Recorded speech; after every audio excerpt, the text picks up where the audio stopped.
I always wanted to be in the spotlight. I always wanted to be in the spotlight. In the positive way, shine so bright. Give us the spotlight. Tonight we're gonna put you in the spotlight. It's your time to shine. Tonight we're gonna put you in the spotlight. It's your time to Give us the spotlight. Tonight we're gonna put you in the spotlight.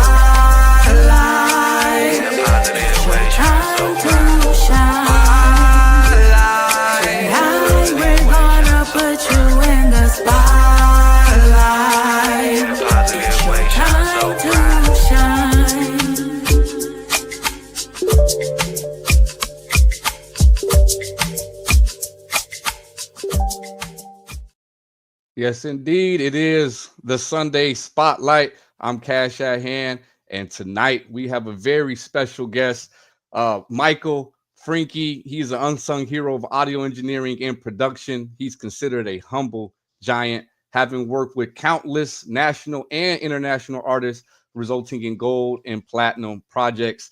Frenke is worth being remembered as a mastering engineer, a producer, and for live production. He can take this trade from the studio to the live production stage. And so we're going to have a wealth of knowledge and just learn about his story in this audio engineering space. What's going on, brother? What's going on with you, Michael Frenke? What's going on? First of all, I'm very humbled, and I'm super grateful that you would consider me for your platform. I'm just really grateful. Thank you, first and foremost. I'm grateful that you're here. And another thing I want to thank you for is leaving it uncensored.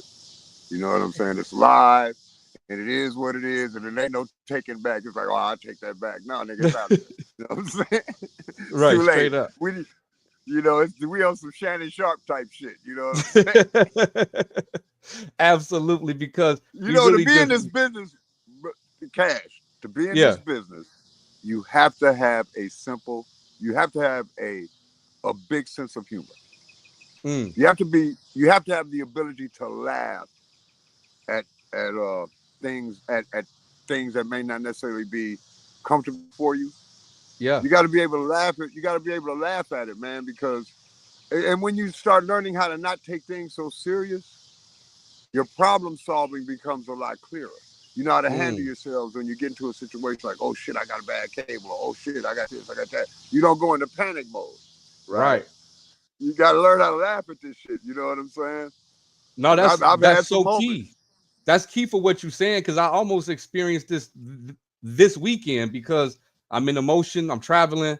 I'm moving. I got on my brain, like, do I got all my equipment? Do I got all my stuff to be able to do this interview? But through it all, I'm like, it's going to be okay, bro. Like, don't take that stress on your family, you know, and put it on your family when, you know what I'm saying, you know everything going to work out. So that's great advice. You got to learn how to breathe. You know, you got to learn how to breathe. If you're in this business long enough, you're going to encounter situations that may not be comfortable for you or cause you what you may feel to be a digression. Right. But it's a journey, and as long as you stay in a learning mindset, I've been in this business almost 46 years. I'm still learning. Right. I'm still learning. I don't like cats come to me like, dude, you're a master. It's like, no, I'm a student. I learn. You know when you learn the most? Watching people fuck up. You can sit up under somebody and they're doing great shit, and you can learn that, and that's cool. Yeah. But you learn more when somebody fucks up, because you don't forget that shit. That shit stays with you forever. I got my first job on the spot because somebody fucked up.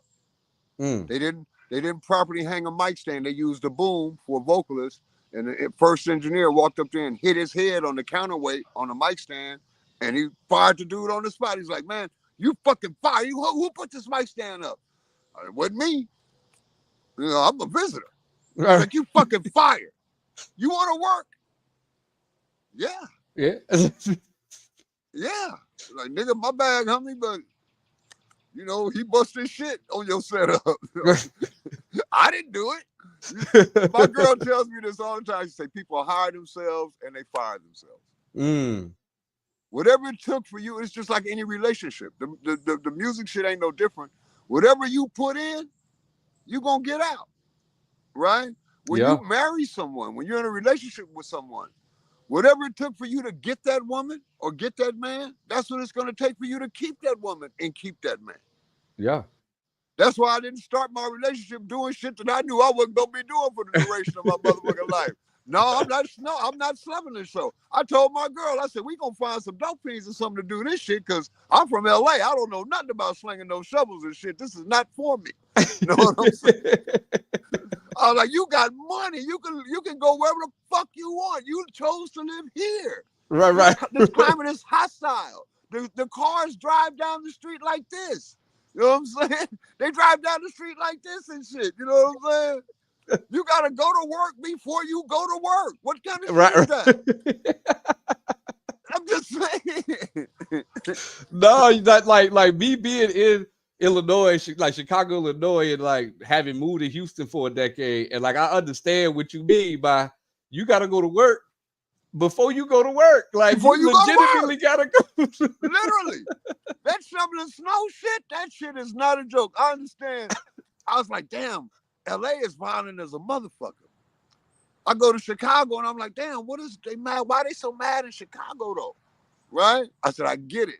These niggas only get 3 months of sun a year. I'd be mad as a motherfucker too. I've been in Texas for 3 days, and everywhere we've been, this has been like, no problem, hi, and all of that. I was telling my wife, I was like, don't get used to that shit. Yeah, exactly. Cool. We get back home, and you better check your order 7 times. Man, shit. I was in Chicago in Inglewood, right? Yeah. Passing through. And I wanted to take some pictures. I was like, yo, that'd be a great place to take a picture. My girl was like, oh no, we're not doing that. You know what I'm saying? That's literally where my father is from. So he if he watching, he know, like, yeah, that ain't where you want to stop and take a picture. No, my girl was like, you square as a pool table and twice as green. I was like, yeah, I am. You know. But I love Chicago, man. I love the culture. Haven Volume Studios. It's in Brownsville. Mm-hmm. That's where I do the mentor-mentee programs thing. Actually, but speak on that, because you had told me backstage, but just kind of let the audience know exactly what that is and what you do. There's a branch of a program called Guitars Over Guns, right? And it's basically for disenfranchised youth and children and teens that could fall prey to the streets. Right. You know what I mean? That are at risk youth. And with music is so powerful, which is why it's been so weaponized. Right? Because it's never vibration. When you're mixing a record, the reason you have to find a reason to connect to this particular piece of art. This person has entrusted you with what they've given their life to in a lot of cases, right? So you have to find a sense of empathy with this dialogue. Because the record ain't nothing but communication. Right. That's all it is. It's ain't nothing but a conversation. So the first thing you have to determine, at least in my case, the first thing I do is determine where this dialogue is taking place. Is it an intimate conversation? Right? Is it a conversation that sounds like it's been held in a bedroom? Or should it sound like that? Or is it a performance? Should it sound like it's in a club? Or should it sound like it's in an arena? You know what I'm saying? These are all things that are taking place before I touch anything. I spend the first 5 hours, when somebody sends me a record, I spend the first 5 hours just doing balances. I don't process it. I don't do nothing. I spend the first day of the record primarily just listening to small details, listening for things that are being masked by other instruments. You know, all these things matter. You have to be able to connect. If you're an independent engineer and you're not in the high tier, you're going to get records that you don't necessarily like. Yeah. It might be in a genre that you're not necessarily used to doing. You might be a cat that loves hip hop and you get an opportunity to do a punk rock record. Right. What you gonna say? Well, I don't really do punk rock. Nigga, if you're an engineer, you should be able to do all of that shit. Yes, absolutely. Because it don't take nothing to just go find some references. Go listen to the shit. Like you could figure out how that genre is kind of making it sound. Let me tell you what's crazy. The same techniques that made, if you go on my website, I say this, the same techniques that made great analog records are the same techniques that make great digital records.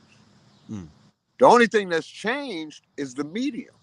Right. The concept has not changed. The concept is capture, process, and release. That's the process. Yeah. Back in the day, a producer was responsible for the record from its inception all the way until it left a pressing play. Right. Now somebody give you a beat, got like 8 tracks in it, and they're the producer. I got to deal with the no singing ass nigga. You know what I'm saying? I got to deal with this motherfucker with the attitude problem. You know what I'm saying? I got to make the suggestions. I have to say, yo, bro, you might want to approach this a different way. I got to do that. Yeah. I'm doing all the heavy lifting, and this nigga, everything in the record sounds horrible except the tag.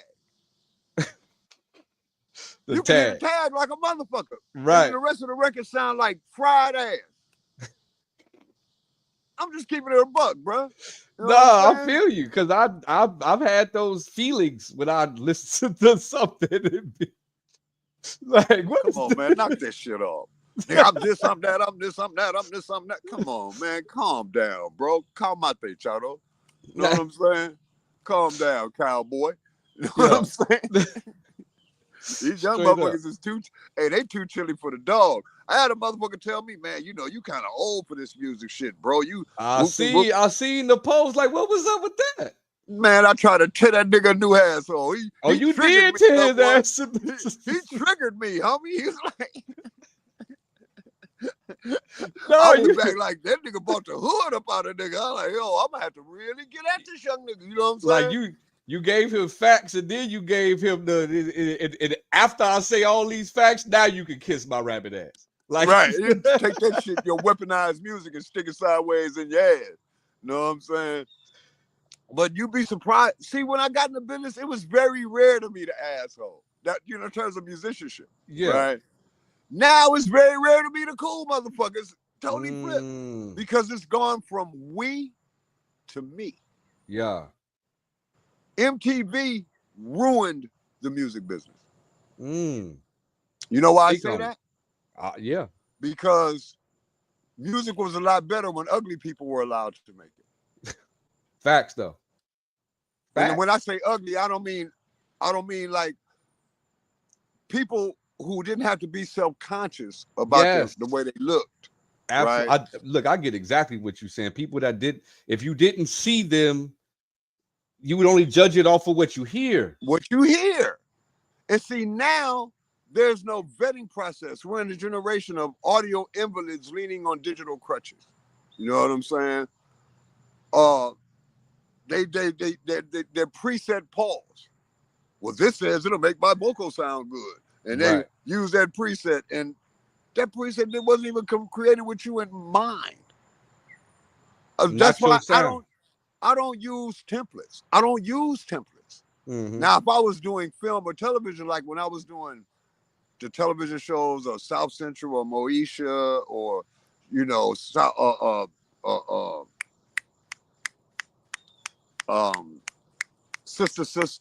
when I was doing all those main titles, you know, that's you can't just skip over that like that's nothing. You said South Central, Moesha, and Sister, like these are at least those are staples in my childhood as far as like television shows. I mixed all like those main titles, man.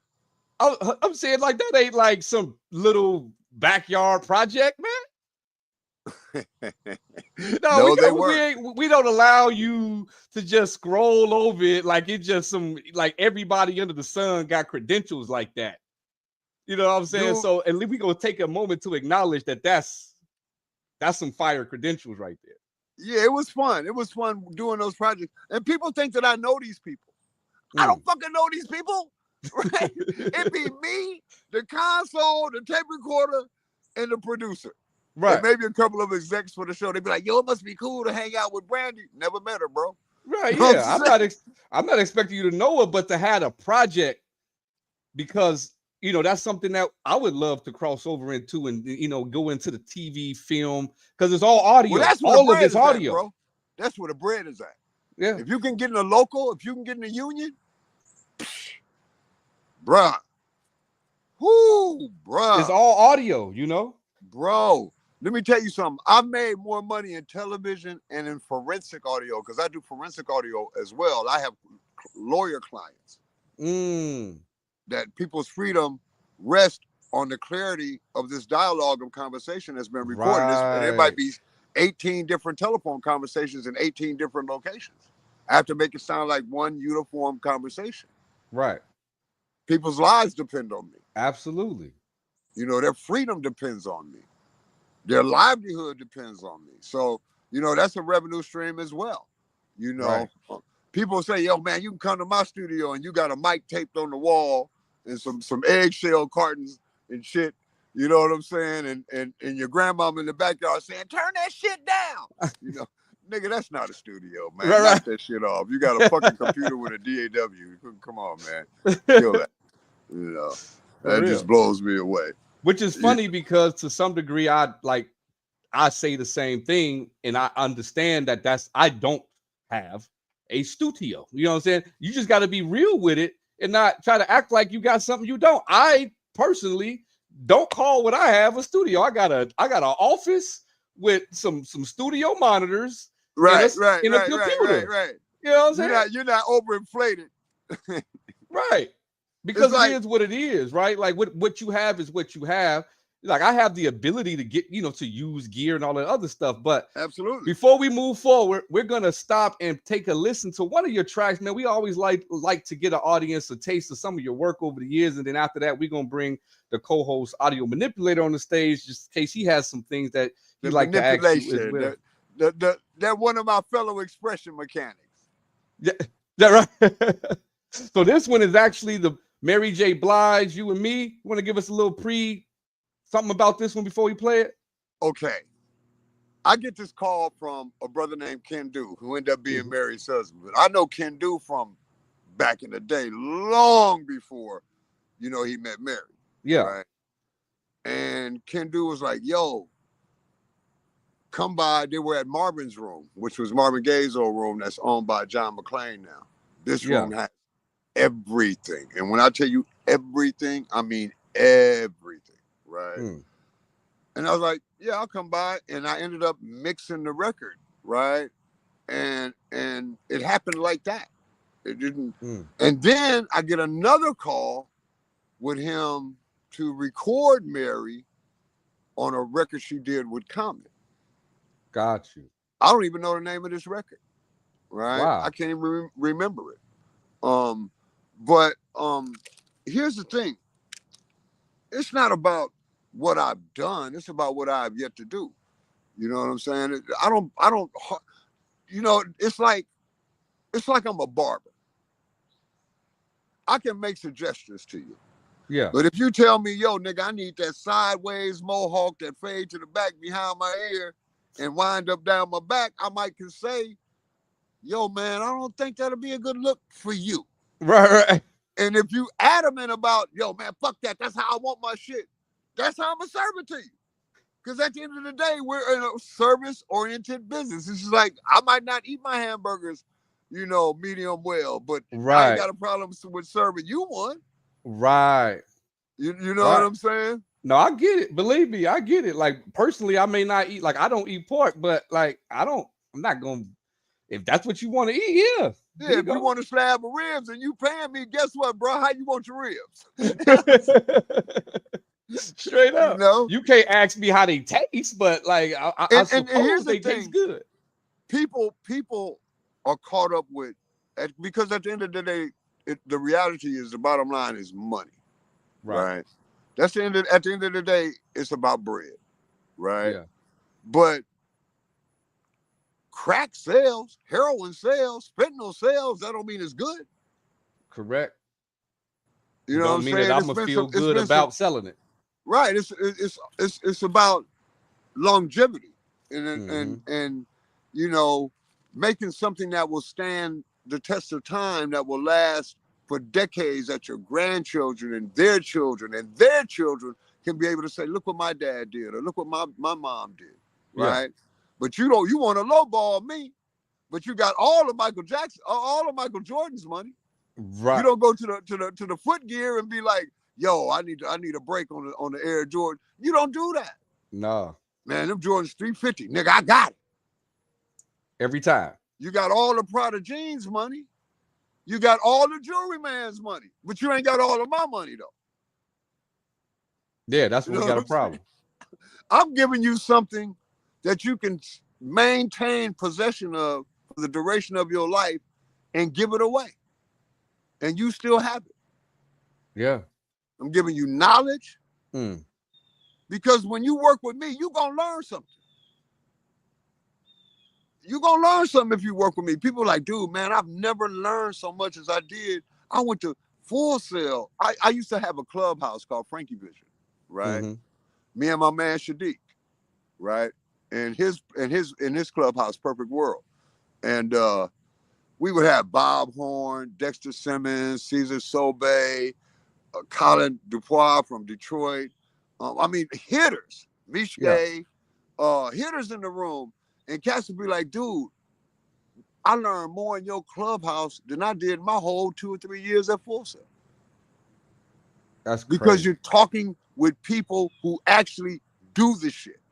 Right. Not somebody that read it in a book. Nigga, I read it, did it, wrote it, starred in it. I am the get down.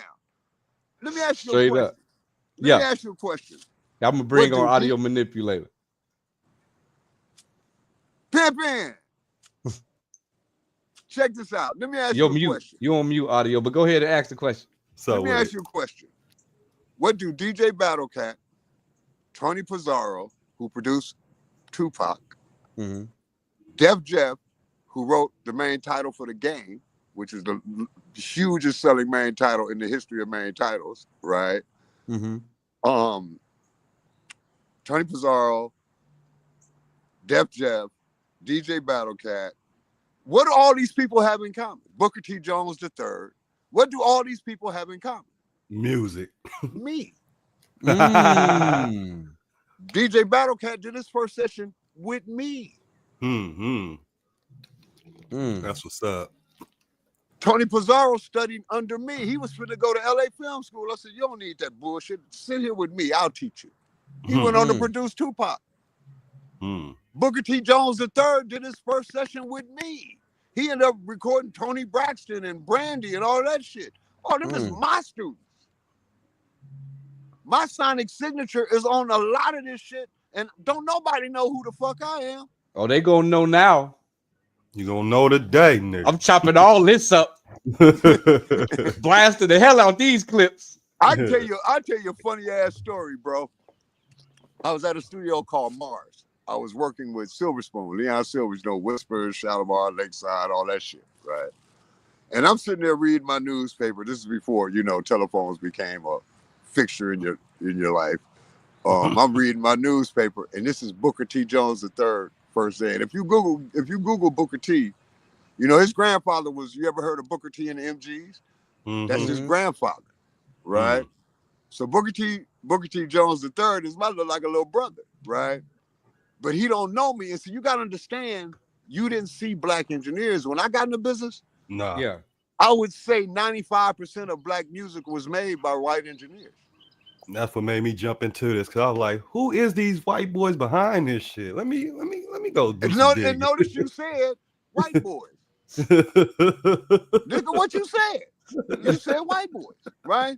So Booker T. Jones, the same thing happened with KRS-One. Booker T. Jones has to come in and align the tape machine, right? It's his first session ever. So he gets to the top end of the machine, and he doesn't know what frequency to use. And I said, man, use 10K. He's like, no, I don't think that's it.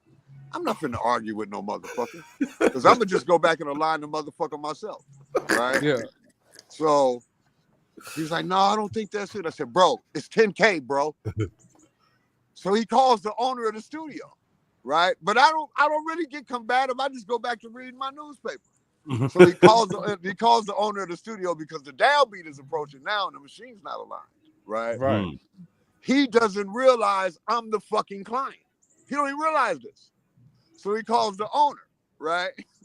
The owner's name is Arnie Frager. Arnie Frager owned Mars. He owned Hollywood Central. He owned the record plant D. He bought in Sausalito. So Arnie comes in. Arnie recorded all the strings you hear on Prince's record. Arnie recorded those strings. Right. Arnie comes down and he was like, he took the book. The book was like, I don't know what frequency to move. And Arnie was like, why didn't you just ask Michael? And the look on his face was like, I said, man, I tried to tell you, bro. I tried to tell you it's 10K. Hard head makes look. Michael was like, KRS-One. it's 10K. He said he didn't want to listen to him. He literally just put his feet up. He'll learn. Look, listen. The The same thing, same exact situation with KRS-One. I get hired by the record company. These cats don't know me. I'm in the control room reading my newspaper again, and KRS-One walks right past me and walks to my white assistant engineer. He's like, yo, man, you the engineer, and I need you to know this. And the white dude was like, no, your engineer is right there. And KRS-One was like, Chris was like, you the engineer? And I was like, yeah, I'm the engineer. And he was like, let me talk to you in the hall. So we go out in the hall, and we were at Warner Amigos Studios, right? And he takes me in the hall. He said, man, all that shit you learned in engineering school, and whoop, whoop, whoop, that shit don't apply to hip hop. I said, I got it, bro. Don't worry about it. Because he expected meters to be slamming and all that shit, right? So it's me, Chris, and D Nice, right? And we doing a ragamuffin artist called Lady Levi. Her name was Lady Levi. And he comes in the control room and my shit is beaten. And the key to having a record that has the low end impact is headroom.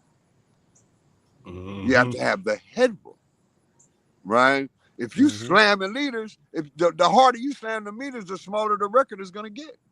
Right. Because the dynamic range is doing this. Now you got brick wall limiters involved. Now you got all that bullshit that just sucks the life out of a fucking record or a performance.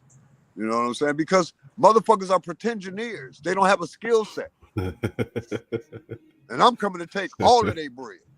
You engineers. Yeah, you know what I'm saying? Come on, bro. You're an MP3 kid. You can't talk to me about making records. You never actually made a physical record, so shut the fuck up.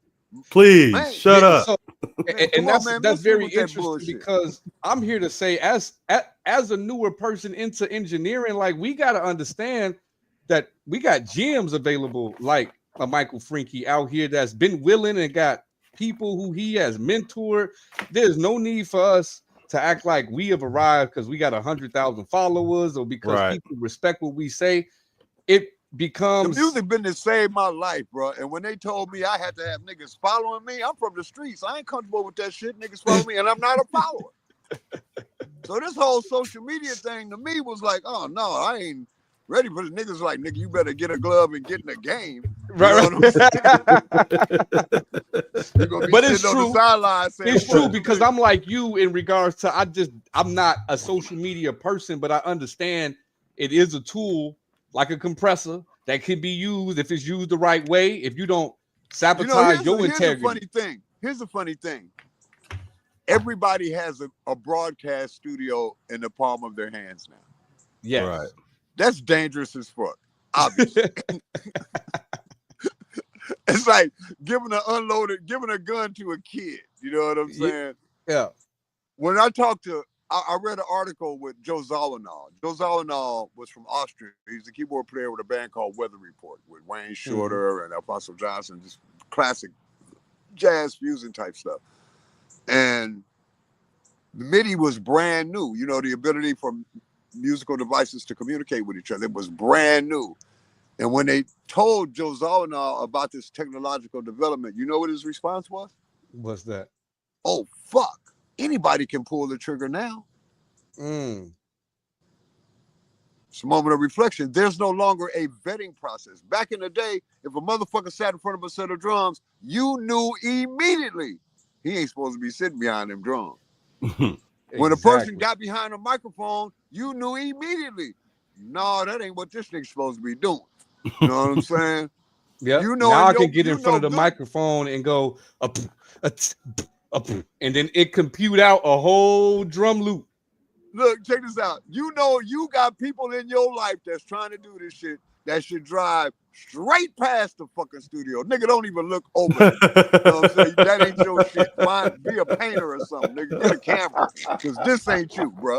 Right. But we don't have that vetting process any longer. Back in the days, you actually had A&R men that developed talent. Right. You don't have that shit no more. No. You don't have that anymore.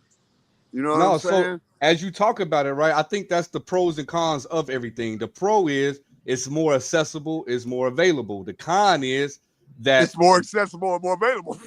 You know what I'm saying? Straight everybody, up. Look, the pro is the con. Right. Everybody, the marketing has gotten people convinced that anybody can do what we do. Right. And it's just not true. Some motherfuckers are tone deaf. Some niggas can't tell if something is out of tune. Yeah. A lot of times I'm tuning musicians' instruments because they don't have a fucking clue. They tune for church. They tune for the club. But when you're tuning for making a record where you're under a microscope, that shit matters. Yeah. Phase relationships between instruments matter. You know what I'm saying? The way musicians hear themselves on a stage, on a sound stage, fucking matters. Yeah. Right? So you out here pretending and flossing like you know what the fuck you doing. You ain't got a clue, homie. You got the nerve to have a debate with me about tape saturation and all you've ever experienced in your life is an MP3 file? Right. The only tape you know is gaffer's tape, nigga, duct tape. You don't know nothing about no recording tape. Right. You know what I'm saying? I'm sorry, man. Raw and uncut, man. No, I mean, this is your spotlight. And the thing is, it's true because we come to that dynamic. The reason why I think this is an important conversation is because there is a respect level for the people who have the experience that I feel like in other industries is not there. Like, there are some industries where it's like, hey, that's an old head, right? And we're going to respect him. We're going to learn from him. When it comes to music, it's like, oh, move out the way. You old. Like, that's what they act like. Exactly. Like, I was, it's so funny because I get records from a lot of do-it-yourselfers, right? And they're overly processed and the files are clipped and, you know, they're just badly done recordings. And they think that it can be, the mix is going to make it great. No. But if you give me a turd, right, I can compress it, I can equalize it, I can fucking chorus it, I can modulate it, and at the end of the day, it's going to be a heavily compressed, heavily EQ'd, heavily modulated, heavily chorused piece of shit. Yeah.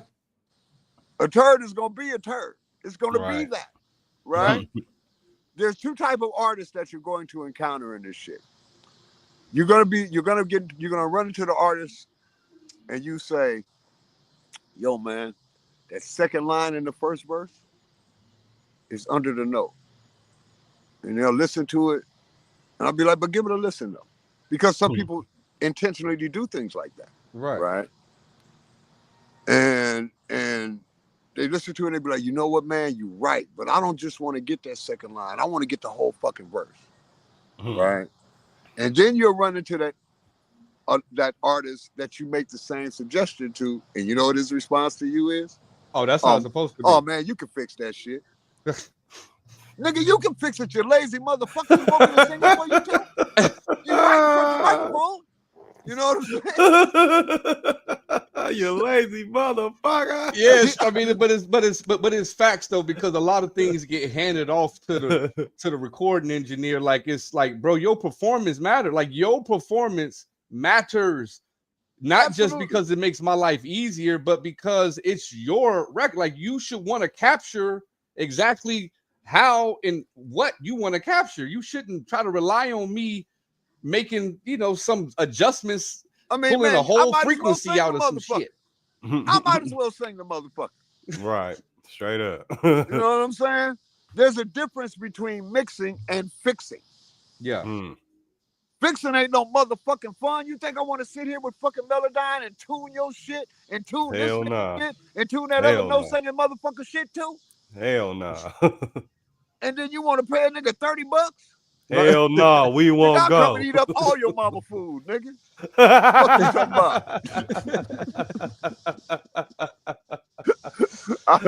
I'm just saying. I mean, these are grievances of engineers, because it's like at some point through the whole process, if the engineer is not doing his part, ain't nobody listening to that record that ain't balanced, that don't sound right. I'm finna start tagging my shit. Every record I mix, I'm finna start tagging it in the vamp. Straight up. Mixed by Michael. If the beat maker could do it, the engineer should. Nigga, I be getting files from niggas, and the tag, you can hear the tag clear as a clear as fuck. The beat sound like fried, grilled, smoked booty. But you can hear that motherfucking tag though. You can hear that tag like a motherfucker.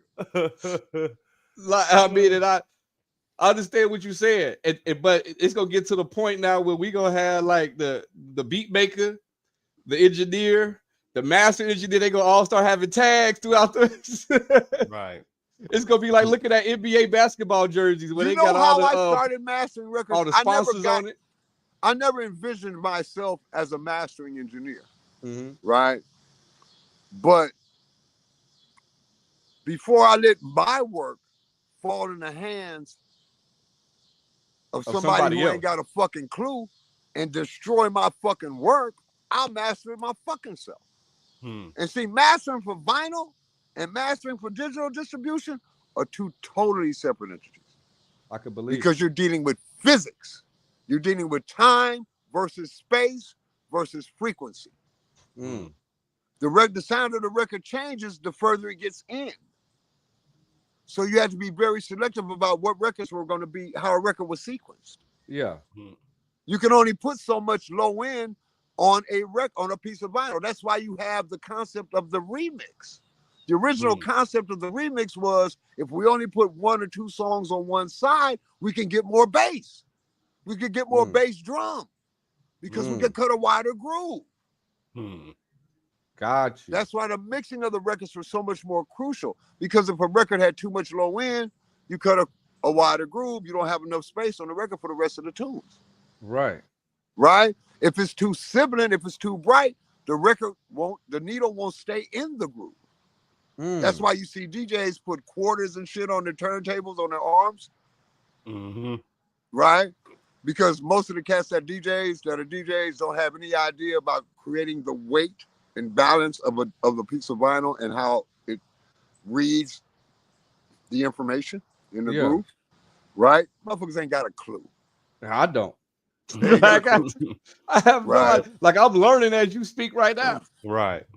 There's a book that even if you can find it used, if you're gonna be in this record making game, you need to get this book, and it's called the Audio Cyclopedia. Audio Cyclopedia. That motherfucker's like this thick. God damn. Right. But it's a great book because it's relevant to everything. And when we at the end of the day, this whole planet and all of our existence in this planet is based on the vibration of frequency. Microwaves operate on what principle? Frequencies. That's why you can go in a room and you might not even have ever been in this room, but you can feel whether it's cool or not. Right. Yeah. It's the frequency of the room. It's feel where the room is. Like you could actually get a sense of like, man, something done happened here. That's frequency. Some shit is fucked up. Something jumped off in this motherfucker. It's frequency, right? You know what I'm saying? But and to your point, they had did an experiment with frequency in the military where they was pumping in headphones under 20 hertz. They was just pumping it into the human brain, but they couldn't hear it. But at the 30 minutes, they began to vomit. Check this out. Because of the vibration. Don't you remember how they ran Noriega? How they made him surrender? You might be too young, But Noriega was they played obnoxious hard rock metal hard music rock metal at over 130 decibels. If I was to create, if I put an oscillator out here right now and put a PA up, I could run a 6-cycle sine wave, which is a subsonic frequency that nobody of these motherfuckers will never hear. Right. But they'll all be in their house shitting in their pants. Literally. I'll make you lose control of your bowels. That's why when you're mixing a record and mastering a record, you have to be very careful because you're primarily dealing with mid-range information. Right. Your ear, by according to Fletcher and Munson, who were audiologists in the early 1900s, your ear has a curve. Right. It's the Fletcher-Munson curve, right? How your ear perceives certain frequencies at certain amplitudes. Right. Right? God is the ultimate designer. He made your ear to be most sensitive to what? Sound. The human voice. The human voice. Yeah.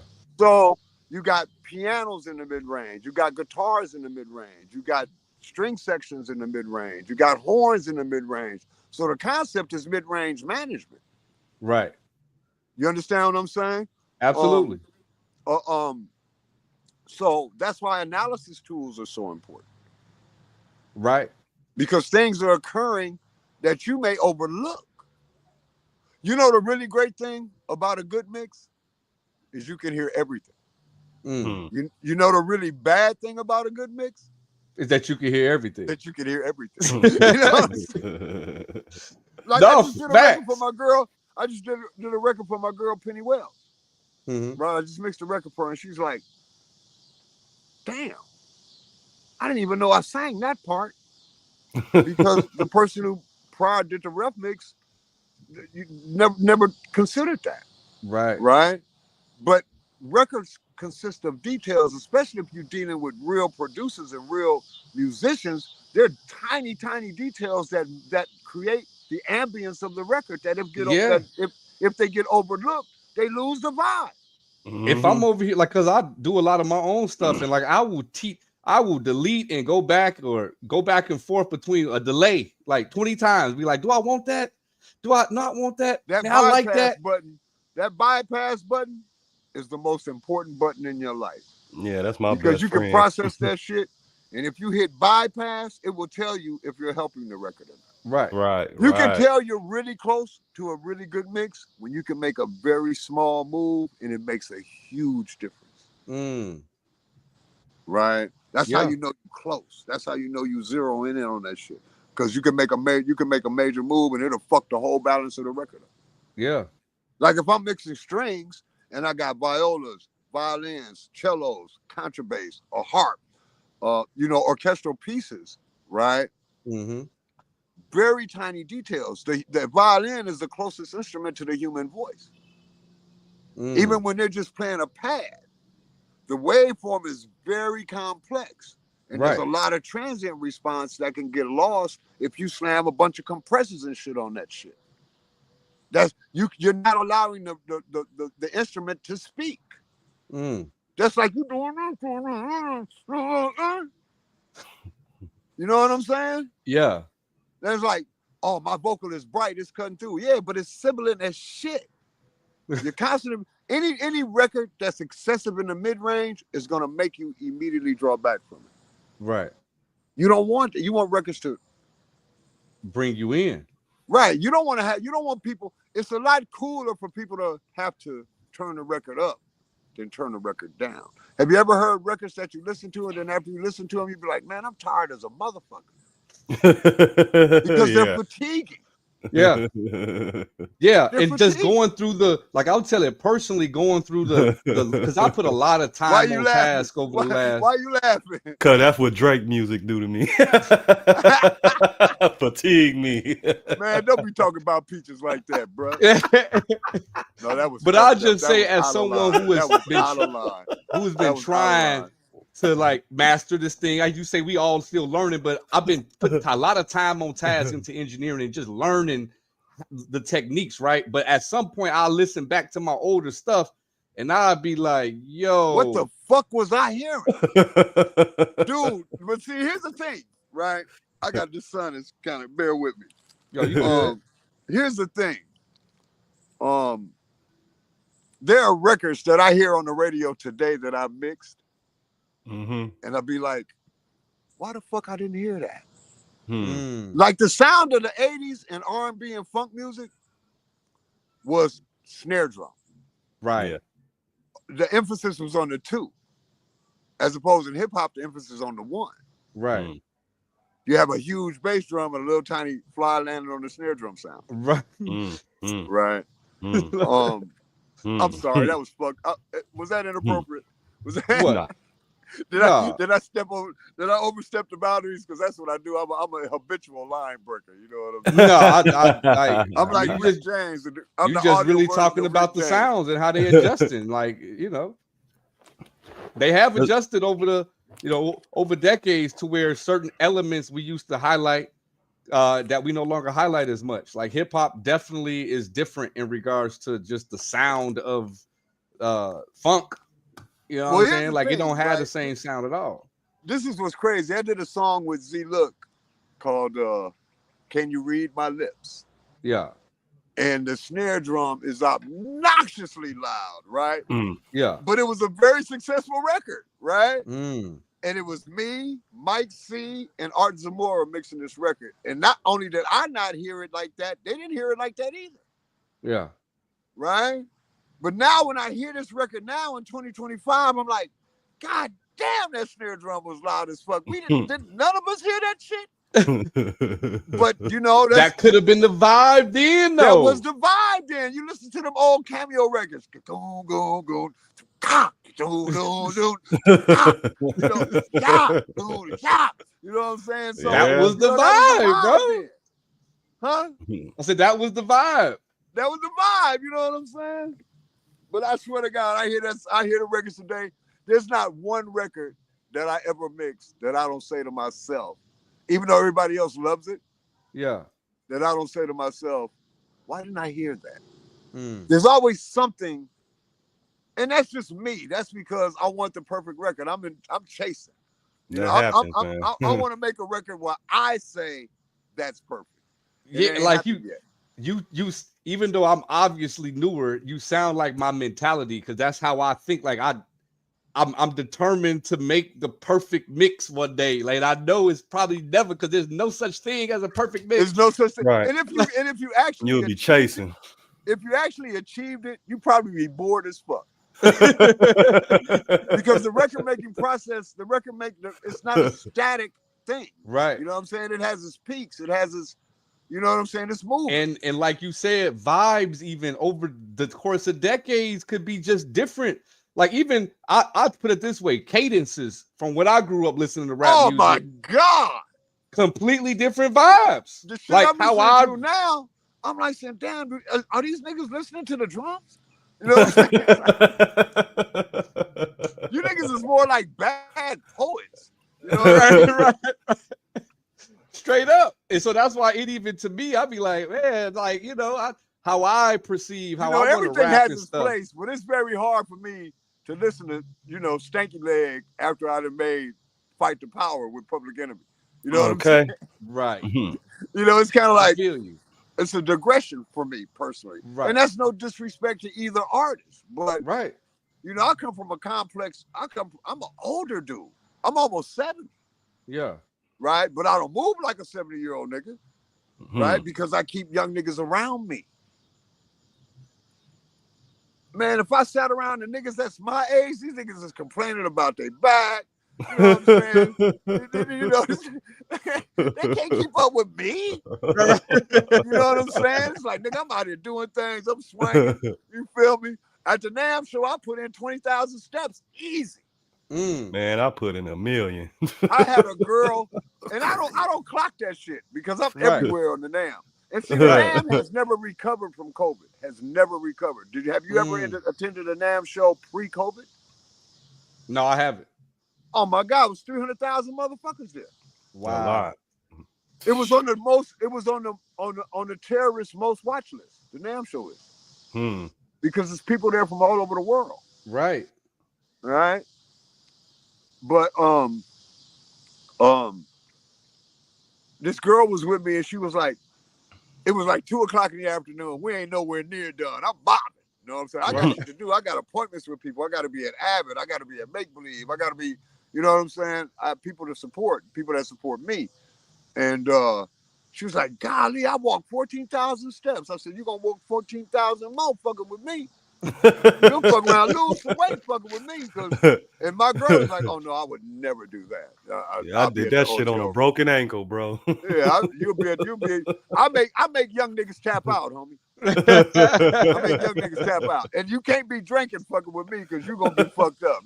I'm gonna be the nigga that tell you, man, just meet me at the NAM sign. Right? The one in the front or the back, the one in the back.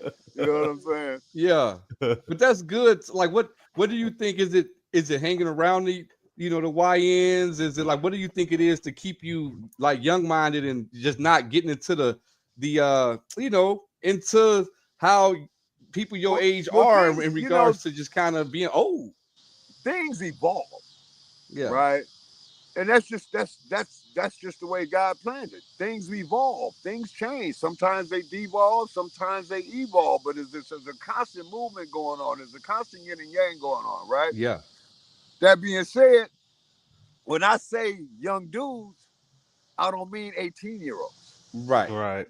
Like my girl would be like, you don't hang out with nothing but young people. These niggas is 40 years old. Right. They got kids. they just younger than you. Got you. So you kick it with me. You know what I'm saying? Exactly. I'm not fucking around with 16-year-old niggas. I mean, what can I learn from them? You know, I can learn what not to do. But you say that, but that's the key.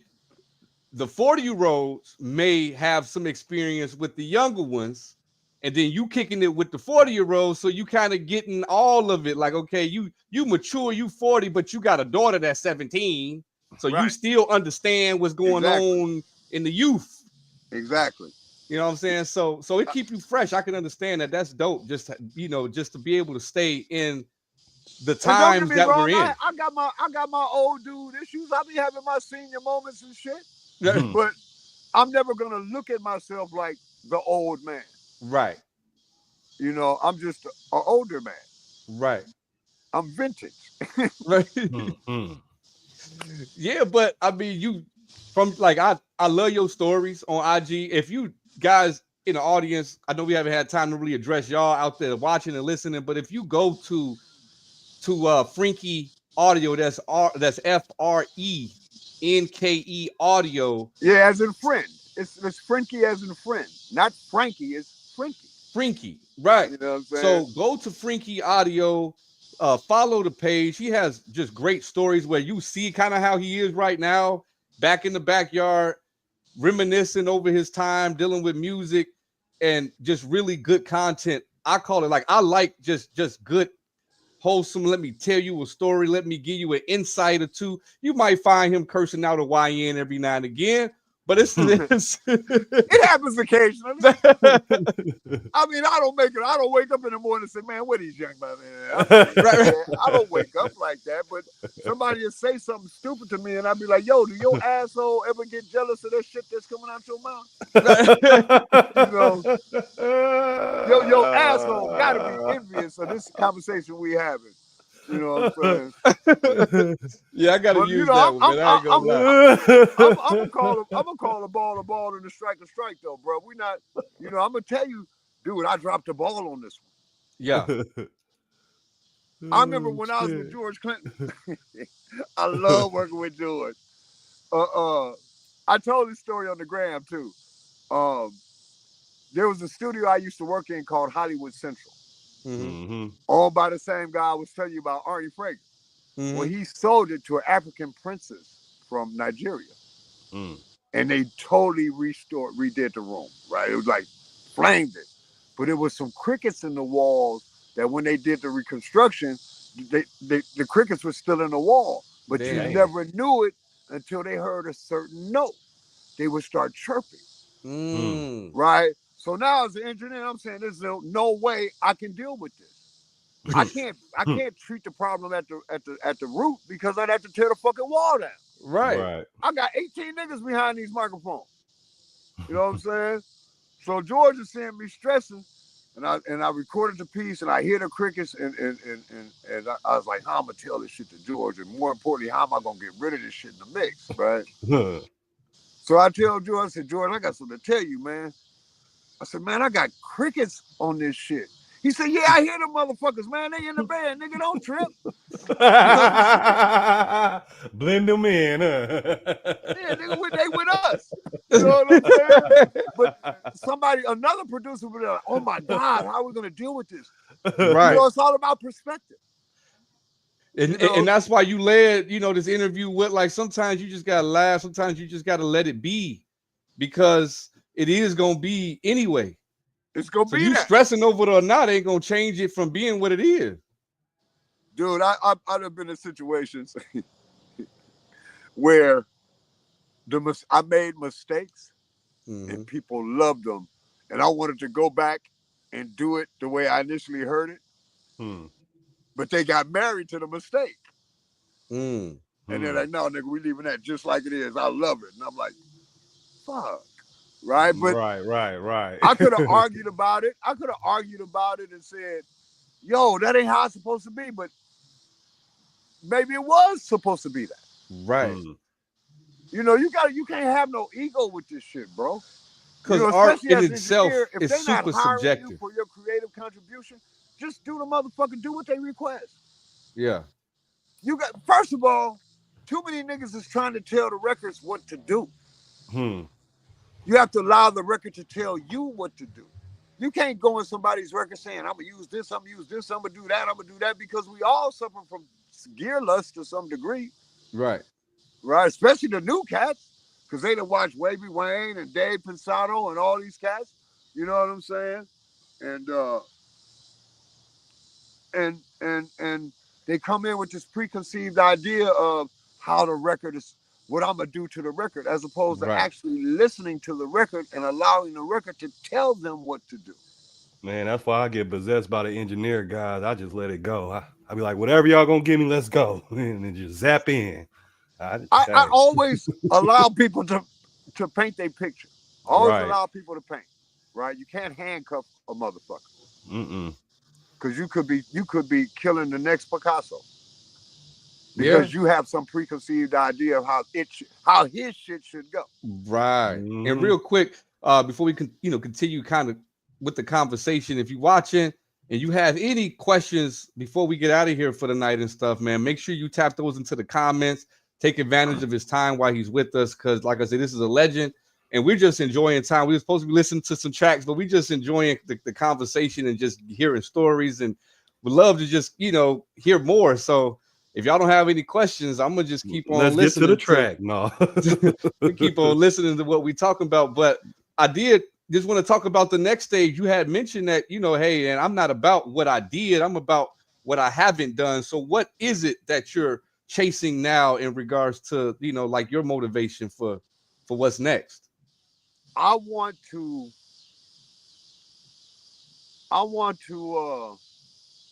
my next stage, I want to find a group of musicians, and I think I found them, right? That I want to be in control of the process from the beginning to end of a full LP.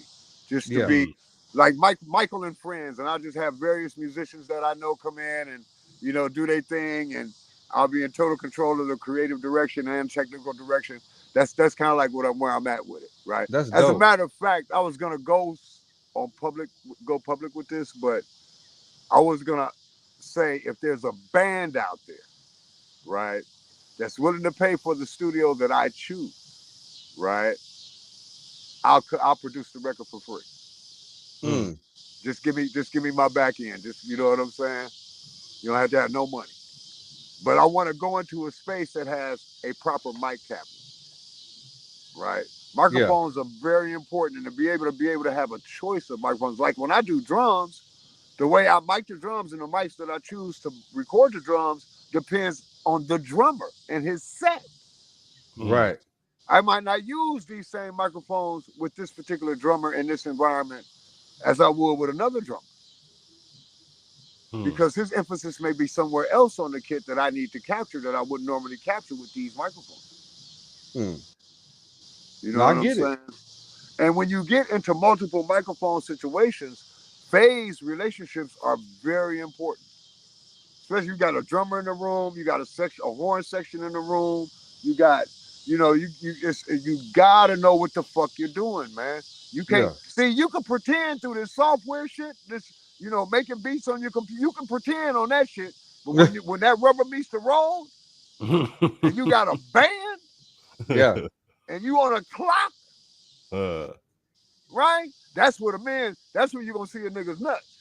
Let the Know what I'm niggas saying? nuts hang. Believe me. And I work with some of the best motherfuckers in the business. You know what I'm saying? I work with some asses too. I work with some. See, here's the thing: the real pros are the easiest people to work with, and the very new cats are really easy to work with. You know who the hardest people to work with is? These motherfuckers that think they're stars and they're not. They got the biggest fucking egos. Yeah. Yes, they do. Yeah. You know, I was in a room with this motherfucker, and he sampled a record that I had done that was a hit. And he sampled it and added a bass drum and a snare drum and another hi-hat and looked at the record and was like, nigga, I'm a bad motherfucker. I said, nigga, you do realize that record was a hit before you got it, nigga. It's easy to make a hit when the record's already been a hit. Okay. Sampling a hit, nigga, it's already been proven. Okay, P. Diddy. Come on, man, kill that shit, bro.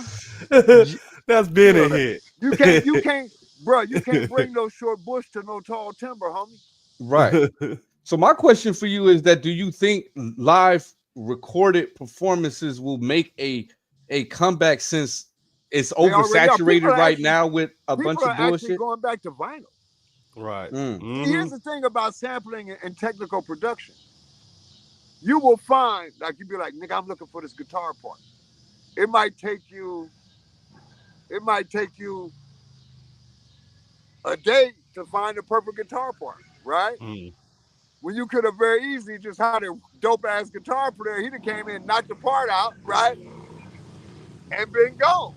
You know what I'm saying? Yeah. But you'd have fucked off 12 hours dicking around, finding the part, sequencing it, and doing all that goofy shit when you could have gave this nigga $200, he'd have came in and knocked the part out and been gone. Now you'd have saved yourself $1,000 in studio time. Right. Straight up. That is true. The most timeless pieces of art in terms of this music shit were made by a collection of human beings that were resonating at the same frequency. Yeah. These records are timeless. Yeah. You understand what I'm saying? You know, we are in the age of disposable music. Yeah. You know, and that's why AI and shit is unfortunately in the wrong hands is gonna be fucked up. In the right hands, it's amazing. But in the wrong hands, oh my God. I mean, but that could be said with like literally everything and created in our society. Like in the right hands, you know, the when Einstein he came up with the ingredients to make the atomic bomb and shit was like, you know, like it was actually meant to benefit and give us sustainable energy and nuclear energy and shit. And in the wrong hands, it could blow up the world. So it's just well, you know what's crazy is a lot of the technology that we have in audio came from military research. I was gonna say came from military, yeah. Came from military research, right? It's crazy because music ain't nothing but propaganda. You tell one lie long enough, somebody bound to believe that motherfucker. You throw enough shit against the wall, something's gonna stick. Right? Yeah. But here's the thing with today's hip hop to me, and I know I'm finna get a bucket of bullshit for this, but we got the same cats wanting to be like the same cats, telling the same lies over the same tempo in the same sorry ass key. And this shit is dry as a motherfucker. Nigga, I heard this story. I heard this lie before. Right. 2 other niggas before you told the same lie. You know what I'm saying? And not in a different way. it really depends on who, where you come from and how it resonates with you, right? Because I know a lot of people in the era that they're hearing it now, they come from those places, they come from things that are similar, so it resonates with them. Just like me growing up, like the Carter and the Carter 2, like all of that time period with Lil Wayne back then, like I love all that shit. You know what I'm saying? But now I'm older, I'm 40, and I'm listening to some of it. It's like it ain't it don't hit me the same way as it did back then. Well, see, here's the thing. I gotta say this. Lil Wayne kind of fucked up the money-making process for niggas in hip-hop. When he gave away that record for free. Oh, damn, all them damn mixtapes and shit. Yes. It gave artists the impression that they had to give their music away. And in the course of that thought process, they said, well, if I got to give it away, then you should be able to make it for free for me. Right. It's the trickle effect. Yeah, it was the domino effect, right? Yeah, the snowball. Now I'll be damned. In that bedroom in this fucking house that's remote. I drop this shit anywhere. I can pull up and set up anywhere and make any record. Right. I can record you from where you are right now. Right. But ain't no way I'm gonna spend over $100,000 in gear, 46 years of experience, blood, sweat, and tears, sacrifice, divorce, relationships with my children have been compromised because I wasn't there. Right. Chasing the dream. Right. Chasing something that I thought would feed my family after I'm gone. Something to create generational wealth. And I'm supposed to just give it to you for free? Right. Negro, please. I will take this shit in the middle of fucking Central Avenue in Los Angeles and set it on fire first. You must be crazy. What kind of new? You must be on some new kind of dope. You know what I'm saying? We did. I know we father ear, but we didn't get your backstory, like the upbringing and all of that, man. I'm just saying the expectations and the cats today, the young cats today, they don't have the patience to listen to a 45-second intro. Right. I miss them intros and outros, man. Like, to some degree, as an engineer, I'm coaching you to cut that shit just because they gonna not listen to it. If you listen to, let's say for instance, Papa Was a Rolling Stone by The Temptations, right? The original version. That shit like a minute in, boy. That intro is like 2 minutes long. Yeah, that shit long as hell. But you hear the string section coming in, you hear the percussion parts coming in, and it builds, right? To that, it was the 3rd of September, and you riveted now. You can't move. You want to hear, nigga, what happened on the 3rd? What happened after the 3rd of September? You know what I'm saying? The young cats now will never listen to an Elzai. Right. Because ain't talking about wearing jewelry and shit. But again, I think it's that what we talk about, that accessibility is the pro and the con. Everybody could do it, but because everybody could do it, everybody has done it. And so there's just too many fucking options of shit to listen to. Think about this. You got to look at it like this. I can pull my own teeth, but do I really fucking want to? Why do you think lawyers don't defend themselves in court? Right. Why? It's a lot of times people made me master the record. She'll be like, man, I sent the shit to the master, and it don't sound like the mixes and whoop whoop whoop and whoop whoop whoop and I've been mastering now for 20 years. Yeah. Right? Because first of all, it's a lot easier to master in the digital realm than it did in the analog realm. In the analog realm, it was physics and science involved for real. Wasn't no presets. Right. Wasn't no templates. That shit didn't exist. You know what I'm saying? That shit didn't exist. You can't tell me that, think about if the analog days didn't have the analog limitations, what that art would sound like. Imagine what John Coltrane would sound like. Imagine what Miles Davis would sound like. You know what I'm saying? You'd be like, God damn. So, I mean, I remember being in a session with an engineer named Bruce Houdin, right? Yeah. And Houdin, you know, he's like a god, right? And the motherfucker was working on a record for a group called Renee and Angela, right? And the monitors weren't even turned on. He took the track sheet. Yeah, we had a track sheet back then, you know, a piece of paper where you wrote shit. And he took the track sheet and he set it on the console, and the monitors were turned off. Mm. And he started doing balances, looking at the track sheet, bass drum, snare drum, keys, guitar, whatever. He making the balances. The monitor is not on. He's setting up reverb, returns, and shit. And then he did it in about 15 minutes, and then turned the speakers up, and it sounded fucking incredible. And I was like, oh, I'll never be able to do that shit, right? But I can do it now. Right. You know, it's just the time. I've done it so much, you know, through repetition. You know, there's a lot to be said about repetition. No, you facts. know, good and bad. You know. Facts. I mean, I attribute me even knowing remotely anything about engineering because of time on task.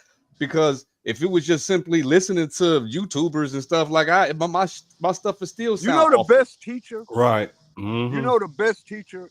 If I was gonna give someone some advice, I would tell them to go on YouTube and just listen to all the dope records, even records of music that you might not like. Right. Right. Listen to some orchestral pieces. Right. You want to know a motherfucker that's mixing? Watch a motherfucker conducting an orchestra. Watch a motherfucker like Piranha Head out of Detroit. Right. Them motherfuckers is mixing. Because right. they're telling this particular section of the orchestra, the violas to be legato. They're telling the violins to be pizzicato. They're telling the timpani drum players to play quarter notes or 5/6 tempo.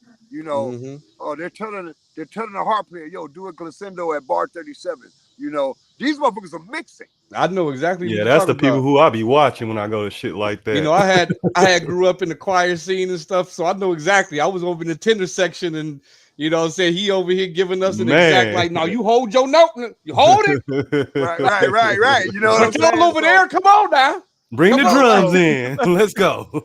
So you know, after experiencing that, it's hard to go and sit with a cat who thinks he's the greatest thing since, you know, microwave popcorn, and all he did was rob somebody. You know what I'm saying? For the most part. You know, but I mean, once again, these are the things that you can't bitch about it because it's a reality. You got to deal with it regardless. You can deal with it with a bitter attitude, or you can be like, fuck it, let's go. What can I do that's different that's going to make this shit stand out? Right. What's this shit? Because the market is oversaturated. Yep. Are you going to set a trend, or are you going to follow a trend? Follow the trend. Right. And I would prefer to set a trend, but you also got to be prepared for what comes with the damn trend. You got to think about this, right? A guy came to me. He said, "Man, you gonna want to be a part of this. I got a dude sound just like Eminem."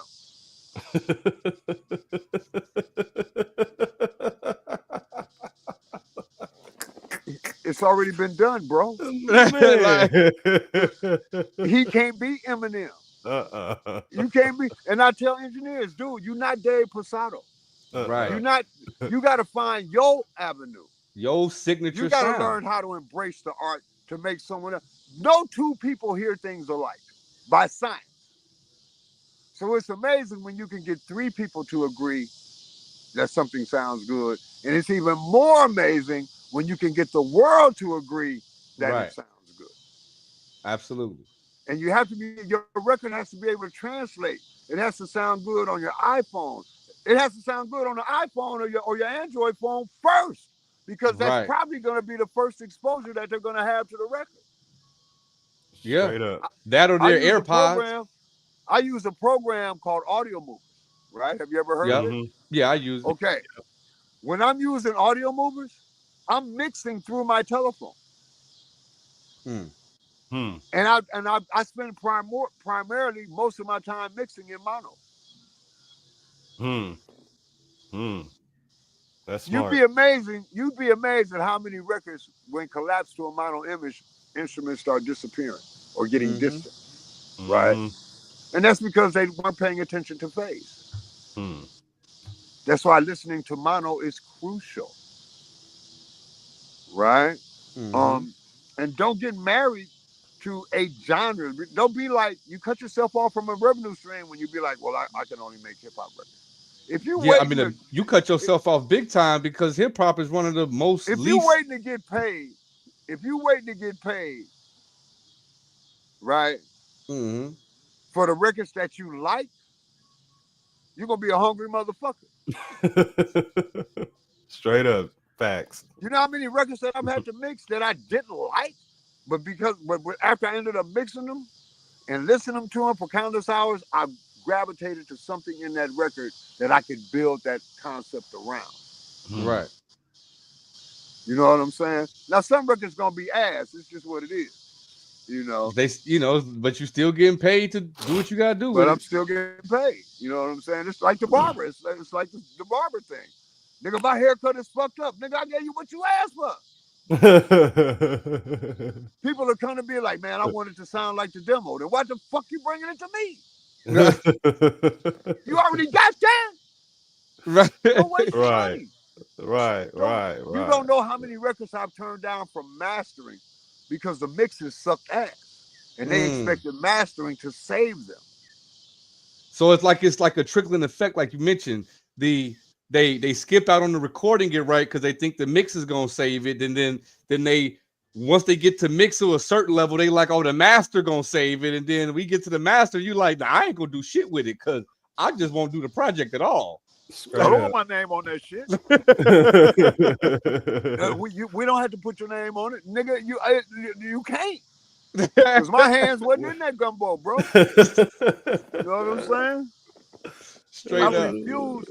See, it's just like any other business. It's like a contractor or a plumber or electrician or anybody else. When you take pride in your work, you can be honest with people. You'll have engineers that be like, yo, I'm gonna mix it for you, and then you know, if you want to change something, I'm gonna charge you an additional $30 or $50 or whatever, right? I don't work by that business model. When you give your record to me, I don't stop until I get the record that you hearing in your head to come out them fucking speakers. Straight up. And if you paying me $2, $2,000, or $200,000, you're gonna get the same quality of motherfucking work because my name is on that shit. Straight up. And all the pretensionaires out there, they ain't ready for a nigga like me. I'm taking food off your plate. I mean that. And you make us look bad. You make us all look bad. You make us all look like vampires.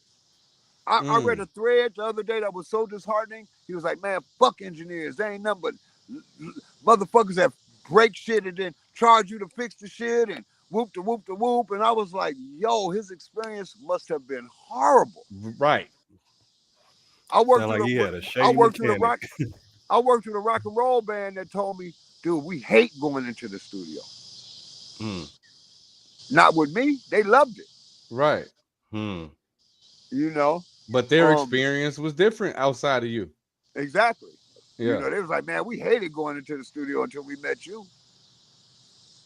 No, but you know, people have different approaches. People don't have the same intestinal fortitude that you have. They don't have the same integrity that you have. Or sometimes the want to serve, because that's what the job is. Exactly. That's exactly what it is. I want the person who gives me their money, I want them to say, dude, I couldn't have got this nowhere else. And Jermaine Jackson taught me something. He said, dude, a good deal is not me getting the best of you or you getting the best of me. It's mutual. A good deal is us walking away from the table, both of us very happy. Tell him, Jermaine. And friendship doesn't necessarily equate to good business. Right.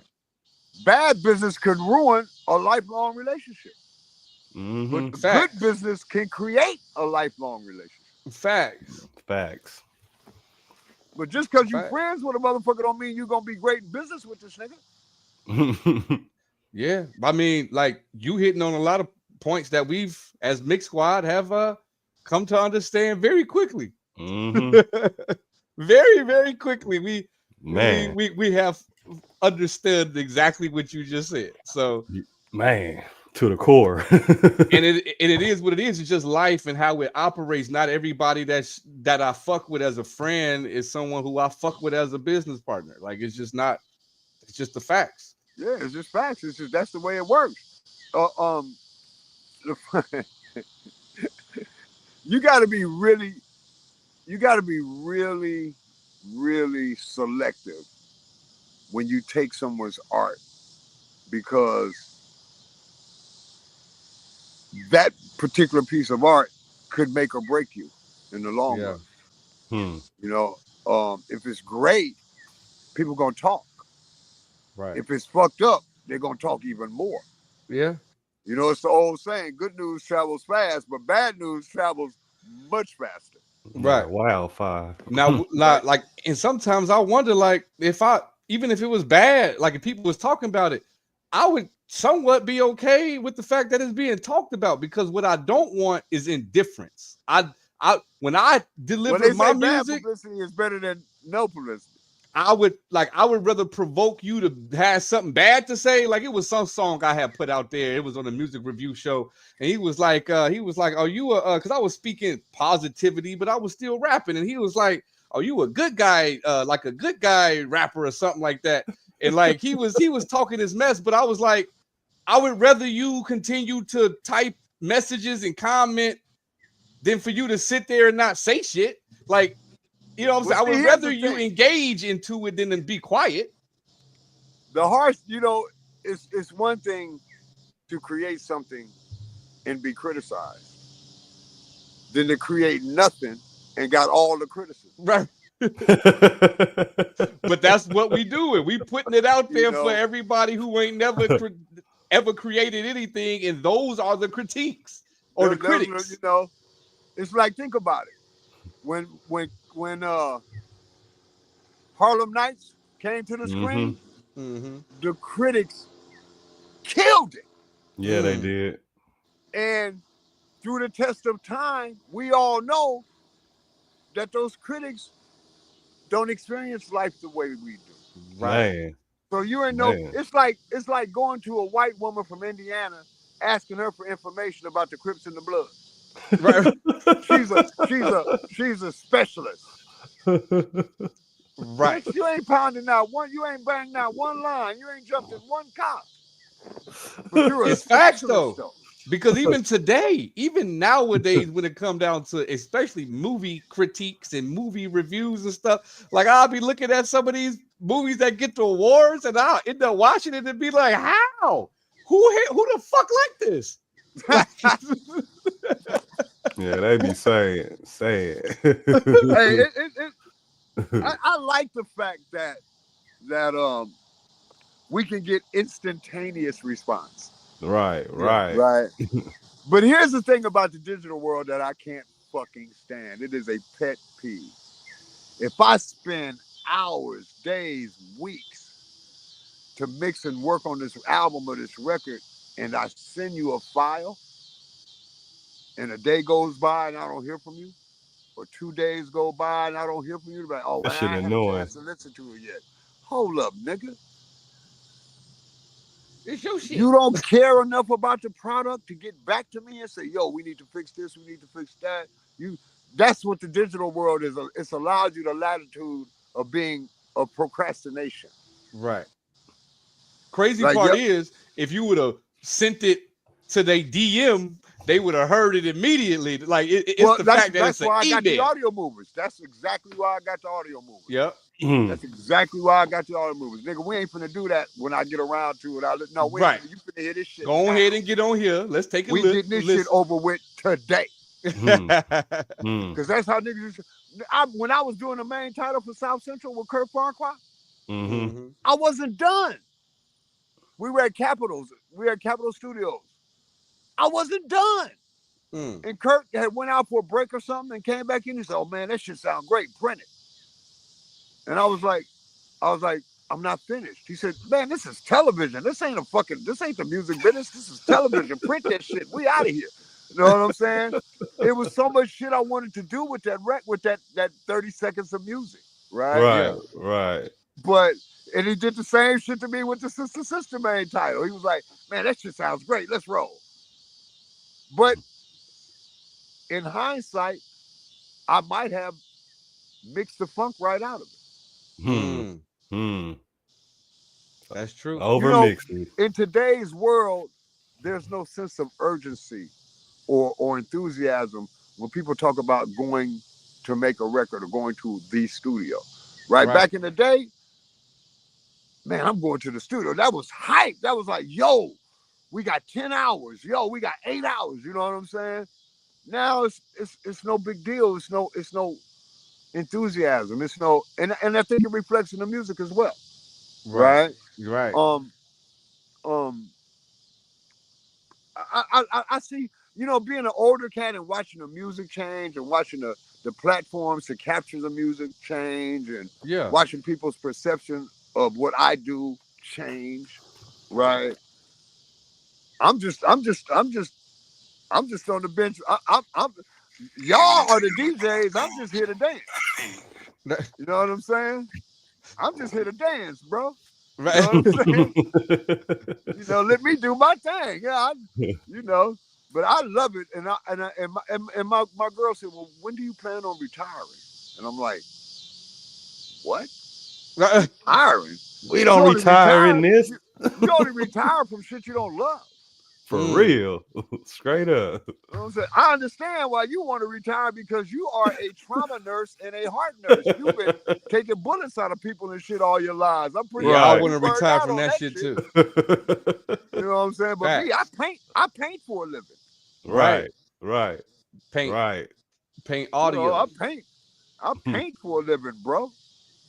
No, facts. Actually, that's part of the reason why I'm here in North Texas, close to Dallas and whatnot, because I'm visiting my uncle who's an actual painter. Shout out to Strictly Ernest, my uncle that he's really dope, really dope. His pieces get spotlighted and many festivals are surrounded around his art, and it's all Afrocentric pieces that have music in it.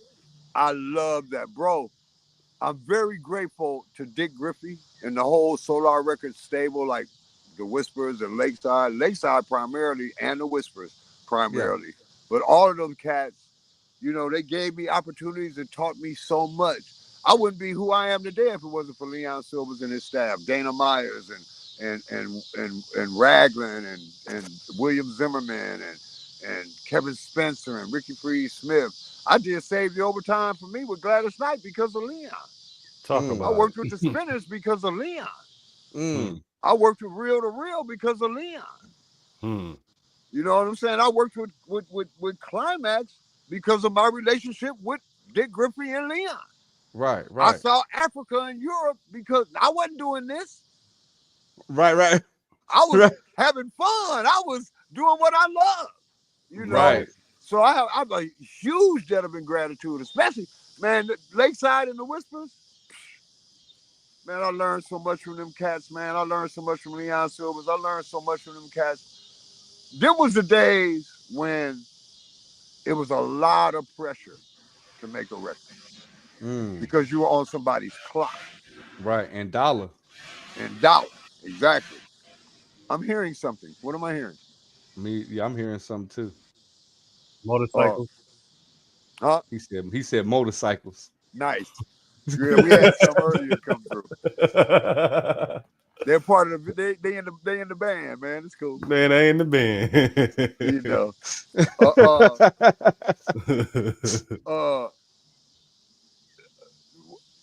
Working with Leon and then working with George Clinton were two opposite ends of the spectrum, right? Because I never knew what I was going to encounter with George. But I always knew what I was going to encounter with Leon and them, with Silverstein. They had a very specific method of operation, right? Yeah. On the other end of the spectrum, George had a very creative environment. And that's not to say Silver Spoon wasn't creative, but they did all their creating in rehearsal. They did all their creating in, writing sessions and shit. When it came to making the record, that shit was already done. They were just executing roles. But with George, it was like, ain't no telling what we might do. I might be recording a fucking church bell or anything. You know what I'm saying? Right. I remember I had to take a Sennheiser 441 microphone, put it in like a plastic bag, and taping the cable in connection. Yeah. And putting that microphone in a bucket of water. Damn. And the artist would put his head in the water in the bucket to talk into the microphone underwater. Creative. That's creative. And you capture it. Exactly. Creative, man. Dope. And I just want to share this on the see, screen real quick for all of them, for all of the audience members, man. This is your site. Be sure that you not only follow him on the Instagram, but go to FrenkeAudio.com where you can get a list of all of his services, where you can book, see all of his discography, and just really book your services, whether it's engineering and mastering, engineering, mixing and mastering, or live production. You see the number there. Book now. This is where you can find Michael Frenke in his service page. And like we haven't got do to. Do me a favor. Go to client list. Clients. Yeah. That's 46 years worth of work, bro. Look at this, and a lot of motherfuckers ain't make it. Look at this, y'all. And this is a lot of motherfuckers. This is artists include film and television credits. These are this is all of the work included over the years. Like he say, some of the stuff not making it, but look at all of the work of all of the names that's listed there. And then I can even go to your discography and you can see some of the actual albums and whatnot that he's been a part of. The Mary J. Blige, and like you see that RKL record, that one at the top next to Mary. This one, that's a punk rock record. That was. It looked like it from the art. Yeah, that was RKL stands for Rich Kids on LSD. Wow. I heard of them. Boy, I got stories about that band. They make some good music. Yeah. And as we scroll through his discography, you see plenty of names, plenty of now you genres. See that House of Pain record? Which one? That record got them banned in the city of Seattle. I'm looking for a House of Pain. Go down, right there. Oh, right here. There. That record got them banned from Seattle. We did a record called Legend, and the hook went something like a hero ain't nothing but a sandwich, and a legend ain't nothing but a car. So shoot dope up your veins like Kurt Cobain, and then one day you'll be a star. That record got them banned in Seattle. Damn. Wow. Damn. This music shit is serious. Right? See that dude, Jesse's Gang? He's the originator. He's like one of the OG cats that does the house music. That's Jesse Saunders. He was a kid. Yeah. You from Chicago, Cash? You should know that shit. Yo, I know about house music. I didn't know about Jesse's Gang though. Yeah, man. But I definitely know about house music. Man, I know my dad know a lot of these names, from Smokey Wilson to the Whispers, Vanessa Williams. Man, like a lot. It's been a journey. We see it. We see it. Beautiful journey, man. In person, like like I say, go to his site where you could actually just get and book his services first and foremost.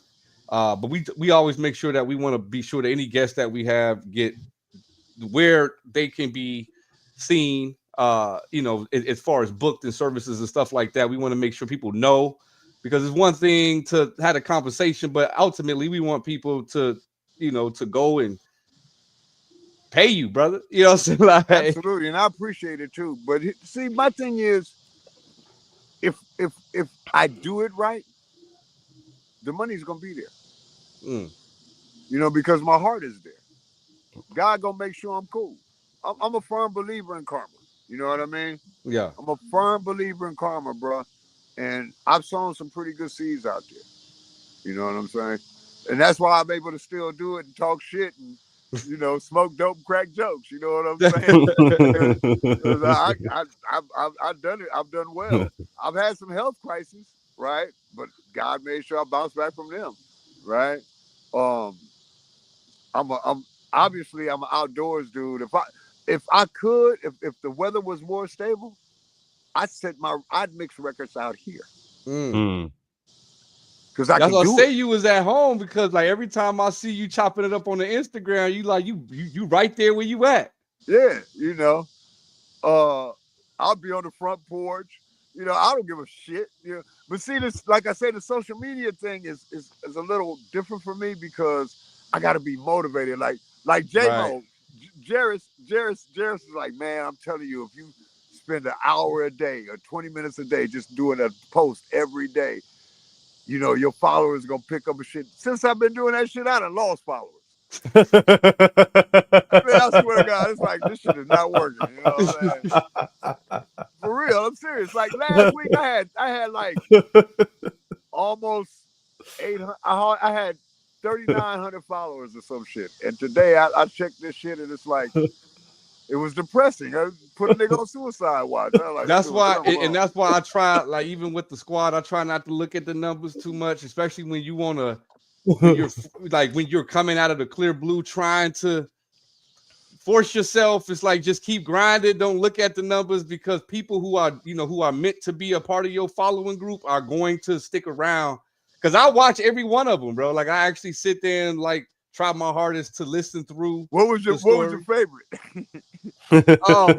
My favorite story. Probably for real, the Sly story. Man, I've kind of fucked that up because I really want to. But see, when I do a post, I'm super hyper, like critical of myself. Yeah. So it take me 2 hours to do 30 seconds. You know what I'm saying? No, but it was but the story was super genuine, because it was like, the way that shit happened though. Let me tell it now that I got tell it now. Really tell it. So I get hired by the record company. I don't get hired by the producer. He don't know me really. Sly don't know me at all. Right? Man,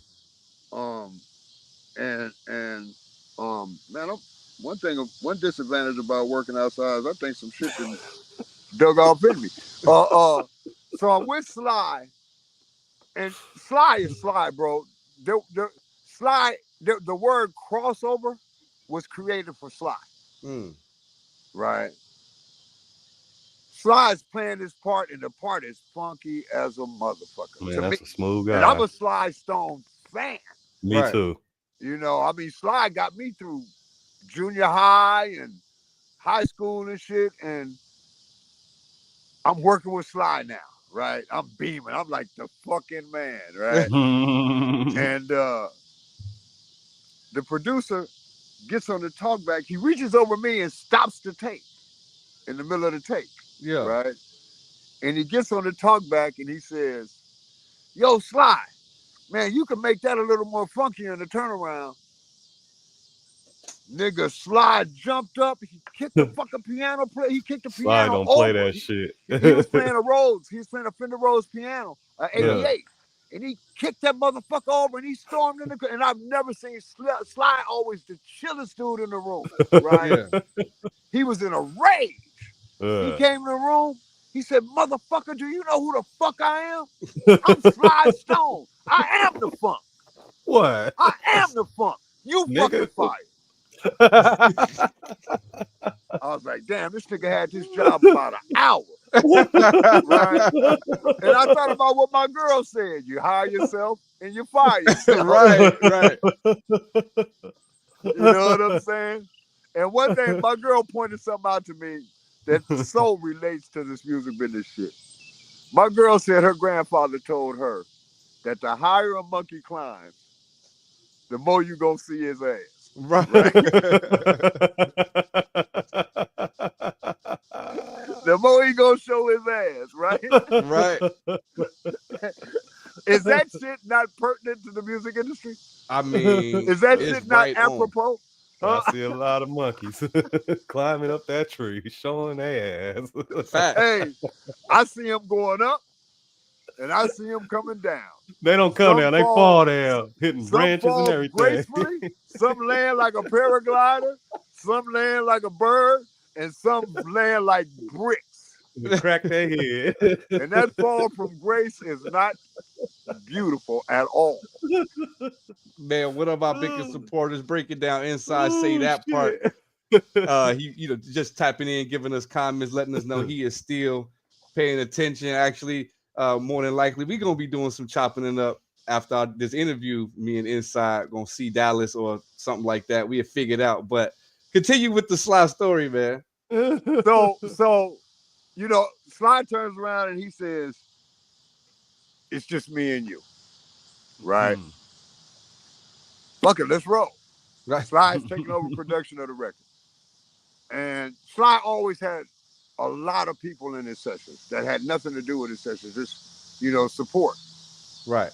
And it was got 4 a.m, and everybody had left, and it was just me and Sly. And at this point, after he kicked over the piano in the studio, I brought him in the control room with me because I didn't want to communicate with him through a talkback mic. Right. Right. I wanted the communication to be more intimate, more instantaneous. You know what I'm saying? And so now he's in the control with me, and everybody's fucking gone. It's just me and Sly. Yeah. And that motherfucker played me. He said, Mickey Frenke. He used to call me Mickey. Mickey Frenke. What you want to hear, man? You tell me I'm one of your favorite artists. What do you want to hear? And now I'm like stuck because I can't think of shit. I'm frozen. Right. And I'm a Sly fan, right? So I said, thank you for letting me be myself. And he just plays it, him and the piano, and sings it to me, right? And this goes on for about an hour and a half. I go through his whole catalog, Stand, Riot, Fresh, all of this shit, right? And it was just me and Sly. Yeah. Wow. I mean, who can say they had their own personal Sly and the Family Stone concert? You. You. I'll never forget that shit. I'll never forget the times me and George just spent in the room together. Just me and George. Yeah. Right? Because George was another artist that always had people in the room. And the thing that was amazing about George is George would have painters, beauticians, because George was a barber and a beautician himself. I didn't know that. He would have people getting their hair done, motherfuckers painting, all kind of shit, right? It was just a vibe, right? Right. And George could hear somebody's voice and look and be like, you know what? Come here, come out here with me to the microphone. And he'd be like, no, I don't know how to sing. I don't know. He's like, I don't need you to do that. And he would like, just do this, right? And he would do the part, and the cat would do the part, or the girl would do the part, and he would get the performance, and I would hear that shit, and I'd be like, wow, that was the perfect fucking voice for that part. How did he fucking hear that? Out of a crowd of 20 or 30 motherfuckers, this nigga heard that one voice. Right? For that one part. And the thing about George's record, from an engineer's standpoint, is the track number 1, the first line of the first verse might be just one person. On that same track, the second line of the first verse might be 4 people. The third line of the first verse might be 2 people. So you got one track, and that one track is a performance of different, entities. Right. And I'd have 20 tracks like that. Wow. That's dope. Now, if that was done by today's engineer, that session would be 100 motherfucking tracks. Yeah. Yeah. We did so much more with so much less. Right. It's kind of like the world. We live in a fucking panorama of information, but we're drowning in a sea of fucking ignorance. Yeah, right. That's crazy as hell, ain't it? Once Take us again, through. man, I'm just the observer, bro. It's their Me party, too. bro. I'm just here to dance. You know what I'm saying? It's crazy as hell. You know, when you get this age, loved one, and you should adapt this. Anybody out there that's listening should adapt this. Every day above ground is a good one. I don't have no bad days. Straight up. I don't have them. I don't allow them. If you fucking up my vibe, if you coming at me with that toxic shit, that conversation is gonna be super brief. All right, people, I'll holler at you. For real. I don't need that energy, bro, because I realize that your brain tells your body everything what to do. Your brain tells your body to get sick. Your brain tells your body how to function or not.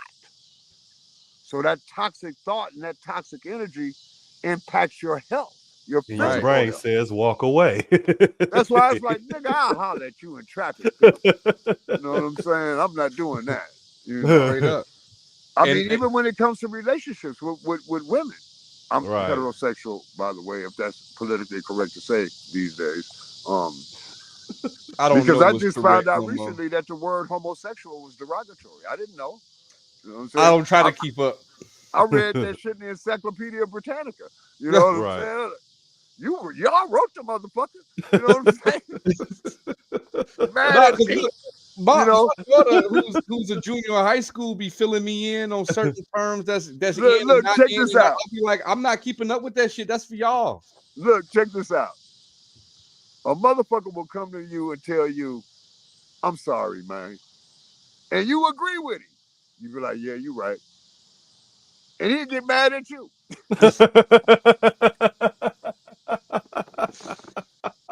Yeah. I'm fucked up, bro. My tiny universal mind is askew. You know what No, I'm I saying? mean, you got a lot of good simplistic things that people can apply to them in their lives that they should, because we are living in a vast of information. Like, the world is full of this information at the tip of your fingertips.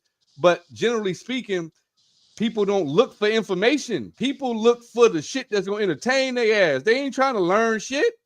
Takes too much effort. They don't have the attention span. Nigga, that's when I knew hip hop was gonna take over the world in terms of music. Because I witnessed the birth of that shit. Yeah. I was on the road with them motherfuckers before there was a Def Jam. When it was just Rush management. Right. I remember when Leon Cohen was sitting on my bus smoking weed, dressed like DMC. And had me come to New York to get my money for the Boss's record. I had to go all the way to New York to get my money. They was playing me like I was Sammy Sosa's head, like I ain't from the streets. Nigga, I showed up. They're like, this LA nigga's in the office? Yeah.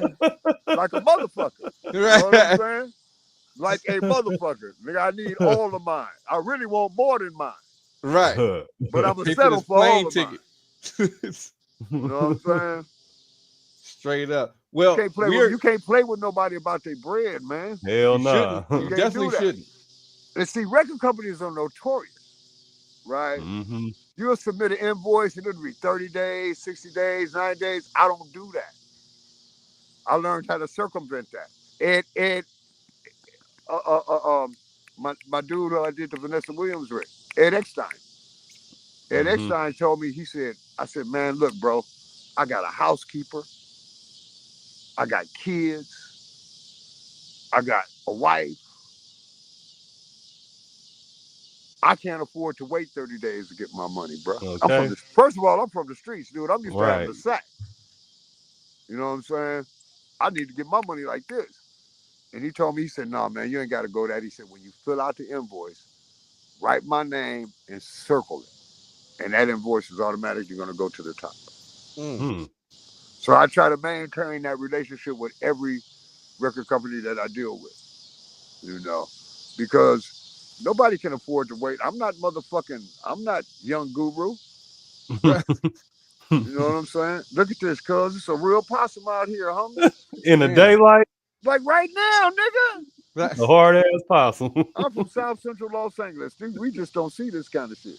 Yeah, in the daylight, shit. Man, the homie made his presence felt too. He was like, aren't you intruding right now? He had to And he like, over nigga, there what with you doing here? possums. I Look, went he had that outside and look had at a me. whole rabbit that was coming up to me like, bro, I'm not about to feed you.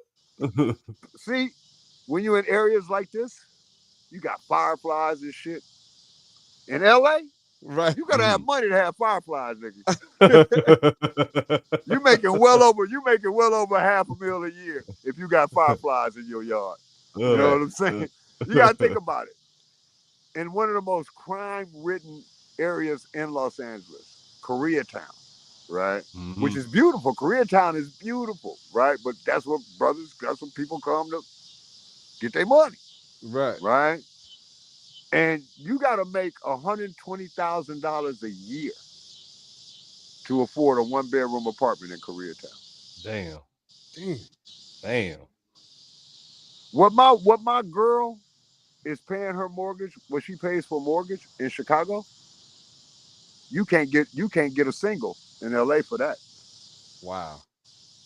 It's become like that. I And heard I'm like not anchored. You know, I could do what I do in my drawers from wherever I'm at. You know what I'm saying? Yeah. Man, my Straight up. kids is grown. It's the best time of my life. That's what's up, man. That's what's up. You know, I'll be all I there got one to day. do is my time is spent eating ice cream,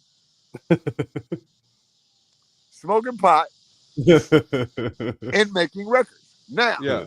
And doing concerts. But that being said, I'd like to address this to the young cats. Yeah. That getting high and shit on somebody's money, that ain't the business. Because even though you being high might not have anything to do with a troubling occurrence, the first thing they're gonna say is, man, you know he was high and shit.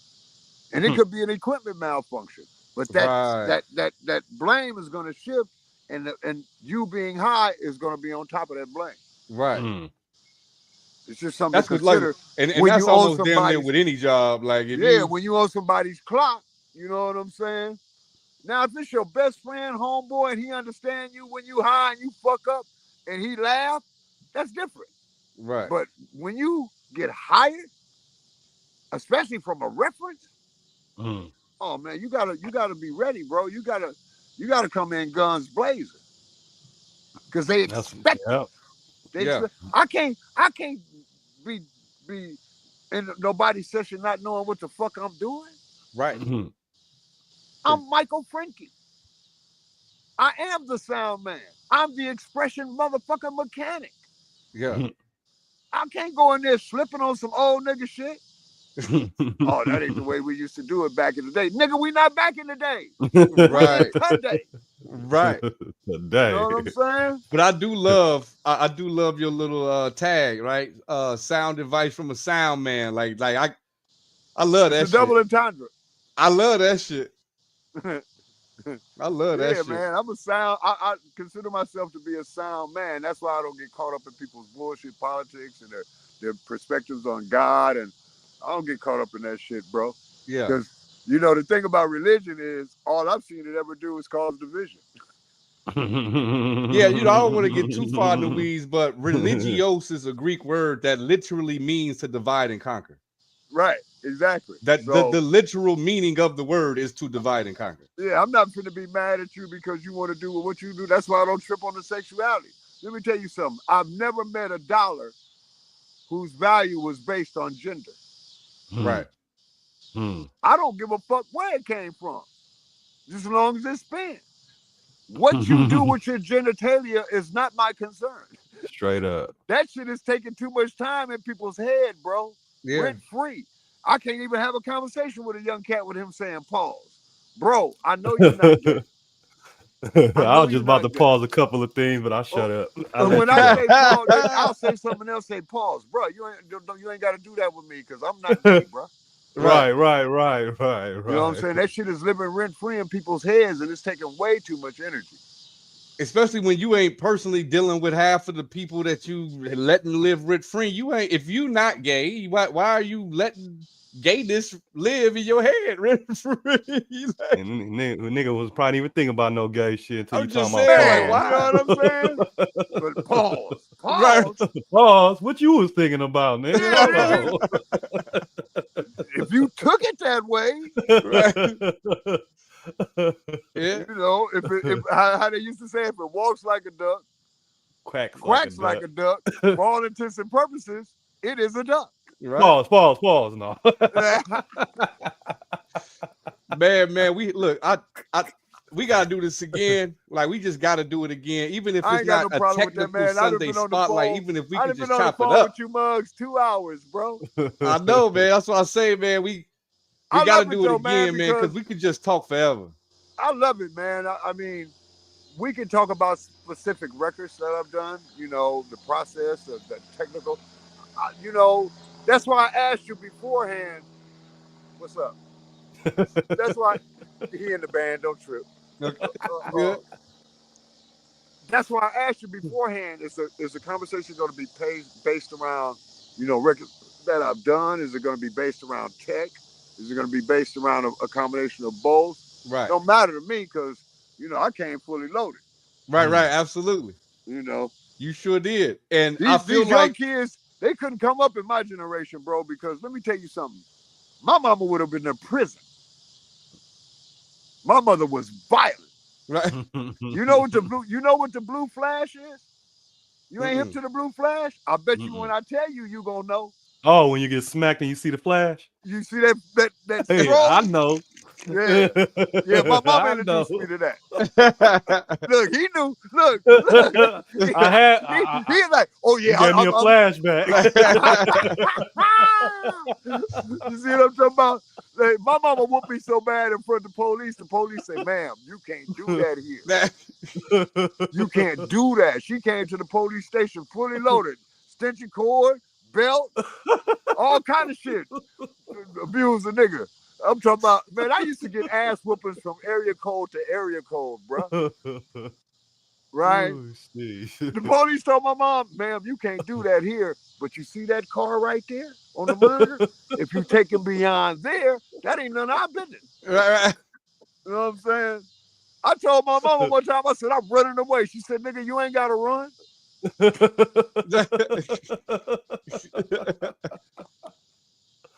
Oh shit! Straight up. And then I know you're gonna be gone in a minute. Do you need me to make your lunch? You need a I ain't seen ride? my mama for 3 years. You didn't see me on no milk carton or on no pole.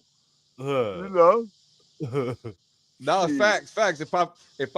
If my mama wasn't next door right now, I'd probably tell a story or two, but I ain't trying to see no You gonna blue see that flashes. flash. Nigga, my mama, the last time my mama hit me, I was 43 years old. And I'm 39. I ain't trying to get hit today, no. Man, my mama took her shoe off and slapped the shit out of me 3 times in a row. And I asked her, I said, why'd you do that? She said, I don't know. It's probably some shit you did when you was little that I forgot to punish you. Yeah, absolutely. What kind of logic is that? it's parent logic. That's what it is. You know, it's like, I yo. leave my mama house, I call her and talk shit. You can't get me now. I'll get you when you come back, boy. hey, I used to get my mama hot because I was raised a staunch Roman Catholic, right? Catholic school, the whole nine. But I got expelled from Catholic school and then went to public school and got expelled from every public school in the city in one fell swoop. And my mom was a teacher. Damn. So she was like, how the fuck you get expelled from every school in Los Angeles County, right? You a different kind of nigga, you know what I'm saying? But my mom was serious about that ass whooping shit. And you would get hit with anything in her hand at the time that the offense occurred. Straight up. If she was drinking coffee, you was wearing that cup. If she was eating that plate and food and shit, that was gonna be all on you. If she was ironing her clothes or my clothes, that iron was coming. Yeah. I remember one day she slung an iron at me and I happened to bend that right. That iron went past me and stuck in the wall. I'd be in a wheelchair right now, dude. with an iron mark on your face. Man, my mom was cold, bro. I used to sneak out the house at night when I was little. Yeah. Through the window. I got away with it for a good 2 weeks. I came back one night. It was like 5 in the morning, right before she get up to go to work. The window was locked. I'm like, oh, she knows. Right. I didn't come home for 2 days. I stayed going. I was like, fuck it. I ain't going to that motherfucker. But yeah, man, I had a ball, man. Y'all hit me, man. And you know, if you got any tech issues and shit you need to deal with, call me, bro. Yeah, I got you. I mean, you know, probably just even your ear, right? Because I'm newer, you know what I'm saying? Get some mixes and just say, hey, bro, I need your ears on this. Cause I feel like that's another lane for real, just for you to just consider. Like, you might want to start just like collecting some money to have a motherfucker give you their shit to listen to. But here's the thing, you know, sometimes art is very subjective. Yeah. Right. It's one man's sword is another man's shield. Right. And I don't have a problem with doing it, but sometimes people don't agree with your critique. Right. And they don't handle it very well. I understand. You know, I'm sure I've just trained myself to understand that I respect this person's opinion, and if they give me their opinion, I ask for it. I was gonna say, why ask for it if you don't want it? I still send records to people whose ears I respect, because sometimes I want a different perspective. Absolutely. You can get too close to it. Absolutely. You know, and they'll say, you know what, man, if I was to do it, I would do this. Or like I talk to my younger cats, and they're like, man, you know, for the younger ear, you might want it to be a tad brighter. Or, you know, I listen to that shit. I might not necessarily agree with it. But you'll consider it. To it. And then I'll listen to it, and I'll listen to their opinion, and I'll listen to the record. I'll be like, damn, maybe he's got a point. Maybe not. But that's what they're liking. So with me, I've trained myself to be very, very disconnected from my emotional side of the art, and just more like engineering wise, what is he hearing? How can I apply it? So you don't gotta worry about that with me, brother. Like I'm literally like listening from your perspective strictly because it's a respected ear, and your opinion is gonna be like, okay, I need to go into the lab and try to see how that sound. And you know what I mean? It's not gonna be like, oh, he don't know what the fuck you talking about because he don't like it. Like, that's stupid. Straight Why would I ask you? Yeah, he on some old nigga shit. Right. That's usually the And a lot of times the best advice I've gotten a lot of times be the advice that be critical, because it's like, damn, I've been getting, oh, this dope, oh, this dope, oh, this dope. And then all of a sudden you think it's dope, and then you get someone who actually like, nah, I mean, I do this, so I do that. You know, the worst thing in the world, dude, is somebody play their record and then you don't want to play yours. Right? Or you play your record and somebody come up and play theirs and you like, oh man, I got work to do.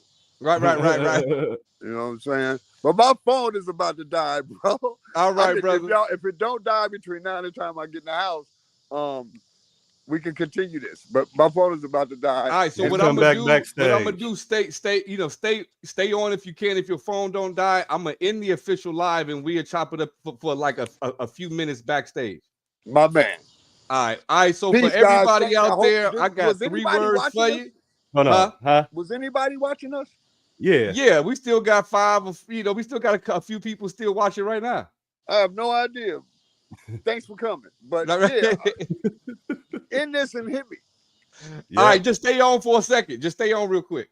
Okay, what am I staying on for again? No, I'm kidding. Dude, I got like 4%. I'm telling you, it's about to get out. I got you. This I got Mixsquad 3 TV, words as for you. Always, we got 3 words for you. Slang. Join the squad.